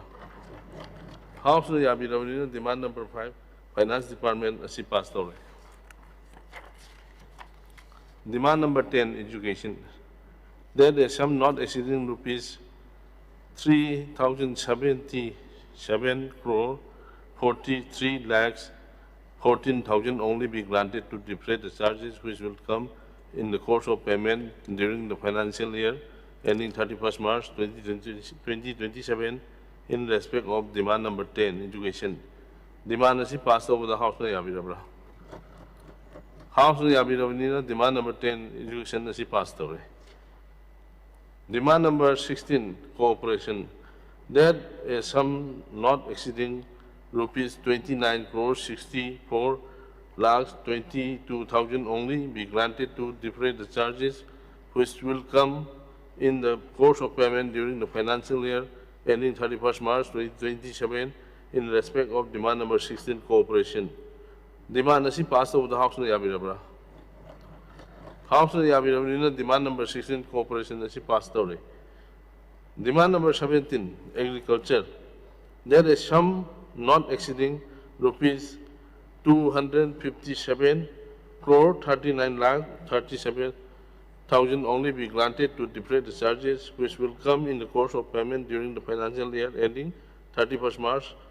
2027 in respect of demand number 17, agriculture. Demand is passed over the House na yabirabra. House na yabirabra demand number 17, agriculture is passed over. Demand number 18, animal husbandry and veterinary, including dairy farming. That a sum not exceeding rupees 134 crore 83 lakhs 17,000 only be granted to defray the charges which will come in the course of payment during the financial year ending 31st March 2027 in respect of demand number 18. Animal husbandry and veterinary, including dairy farming. Demand is passed over the House na yabirabra. House na yabirabra demand number 18, animal husbandry and veterinary, including the dairy farming, is passed over. Demand number 27, election. There is some not exceeding rupees 82 crore 22 lakhs 76,000 only be granted to defray the charges which will come in the course of payment during the financial year ending 31st March 2027 in respect of demand number 27, election. Demand is passed over the House na yabirabra. House na yabirabra demand number 27, election is passed over. Demand number 36, minor irrigation. There is some not exceeding rupees 108 crore 91 lakh 68,000 only be granted to defray the charges which will come in the course of payment during the financial year ending 31st March 2027 in respect of demand number 36, minor irrigation. Demand is passed over the House na yabirabra. House na yabirabra demand number 36, minor irrigation is passed over. Demand number 38, panchayat. There is some not exceeding rupees 132 crore 53 lakhs 30,000 only be granted to defray the charges which will come in the course of payment during the financial year ending 31st March 2027 in respect of demand number 38, panchayat. Demand is passed over the House na yabirabra. House na yabirabra demand number 38, panchayat is passed over. Demand number 39, sericulture. There is some not exceeding rupees 26 crore 46 lakh 85,000 only be granted to defray the charges which will come in the course of payment during the financial year ending 31st March 2027 in respect of demand number 39, sericulture. Demand is passed over the House na yabirabra. House na yabirabra demand number 39, sericulture is passed over. Demand number 40, water resources department. That a sum not exceeding rupees 316 crore 78 lakh 13,000 only be granted to defray the charges which will come in the course of payment during the financial year ending 31st March 2027 in respect of demand number 40, Water Resources Department. Demand is passed of the House na yabirabra. House na yabirabra demand number 40, Water Resources Department is passed over. Demand number 43, Horticulture and Soil Conservation. That a sum not exceeding rupees 108 crore 95 lakhs 40,000 only be granted to defray the charges which will come in the course of payment during the financial year ending 31st March 2027 in respect of demand number 43, Horticulture and Soil Conservation. Demand is passed of the House na yabirabra. House na yabirabra demand number 43, Horticulture and Soil Conservation is passed away. Demand number 48, Relief and Disasters Management. That a sum not exceeding rupees 346 crore 51 lakh 60,000 only be granted to defray the charges which will come in the course of payment during the financial year ending 31st March 2027 in respect of demand number 48, Relief and Disasters Management. Demand is passed of the House na yabirabra. House na yabirabra demand number 48, Relief and Disasters Management is passed over. Ngasi di makataba agenda leitrabanina House asi hayang ayuki kung tarama toy paway itoksere.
Kangbuga yamna kupna discussion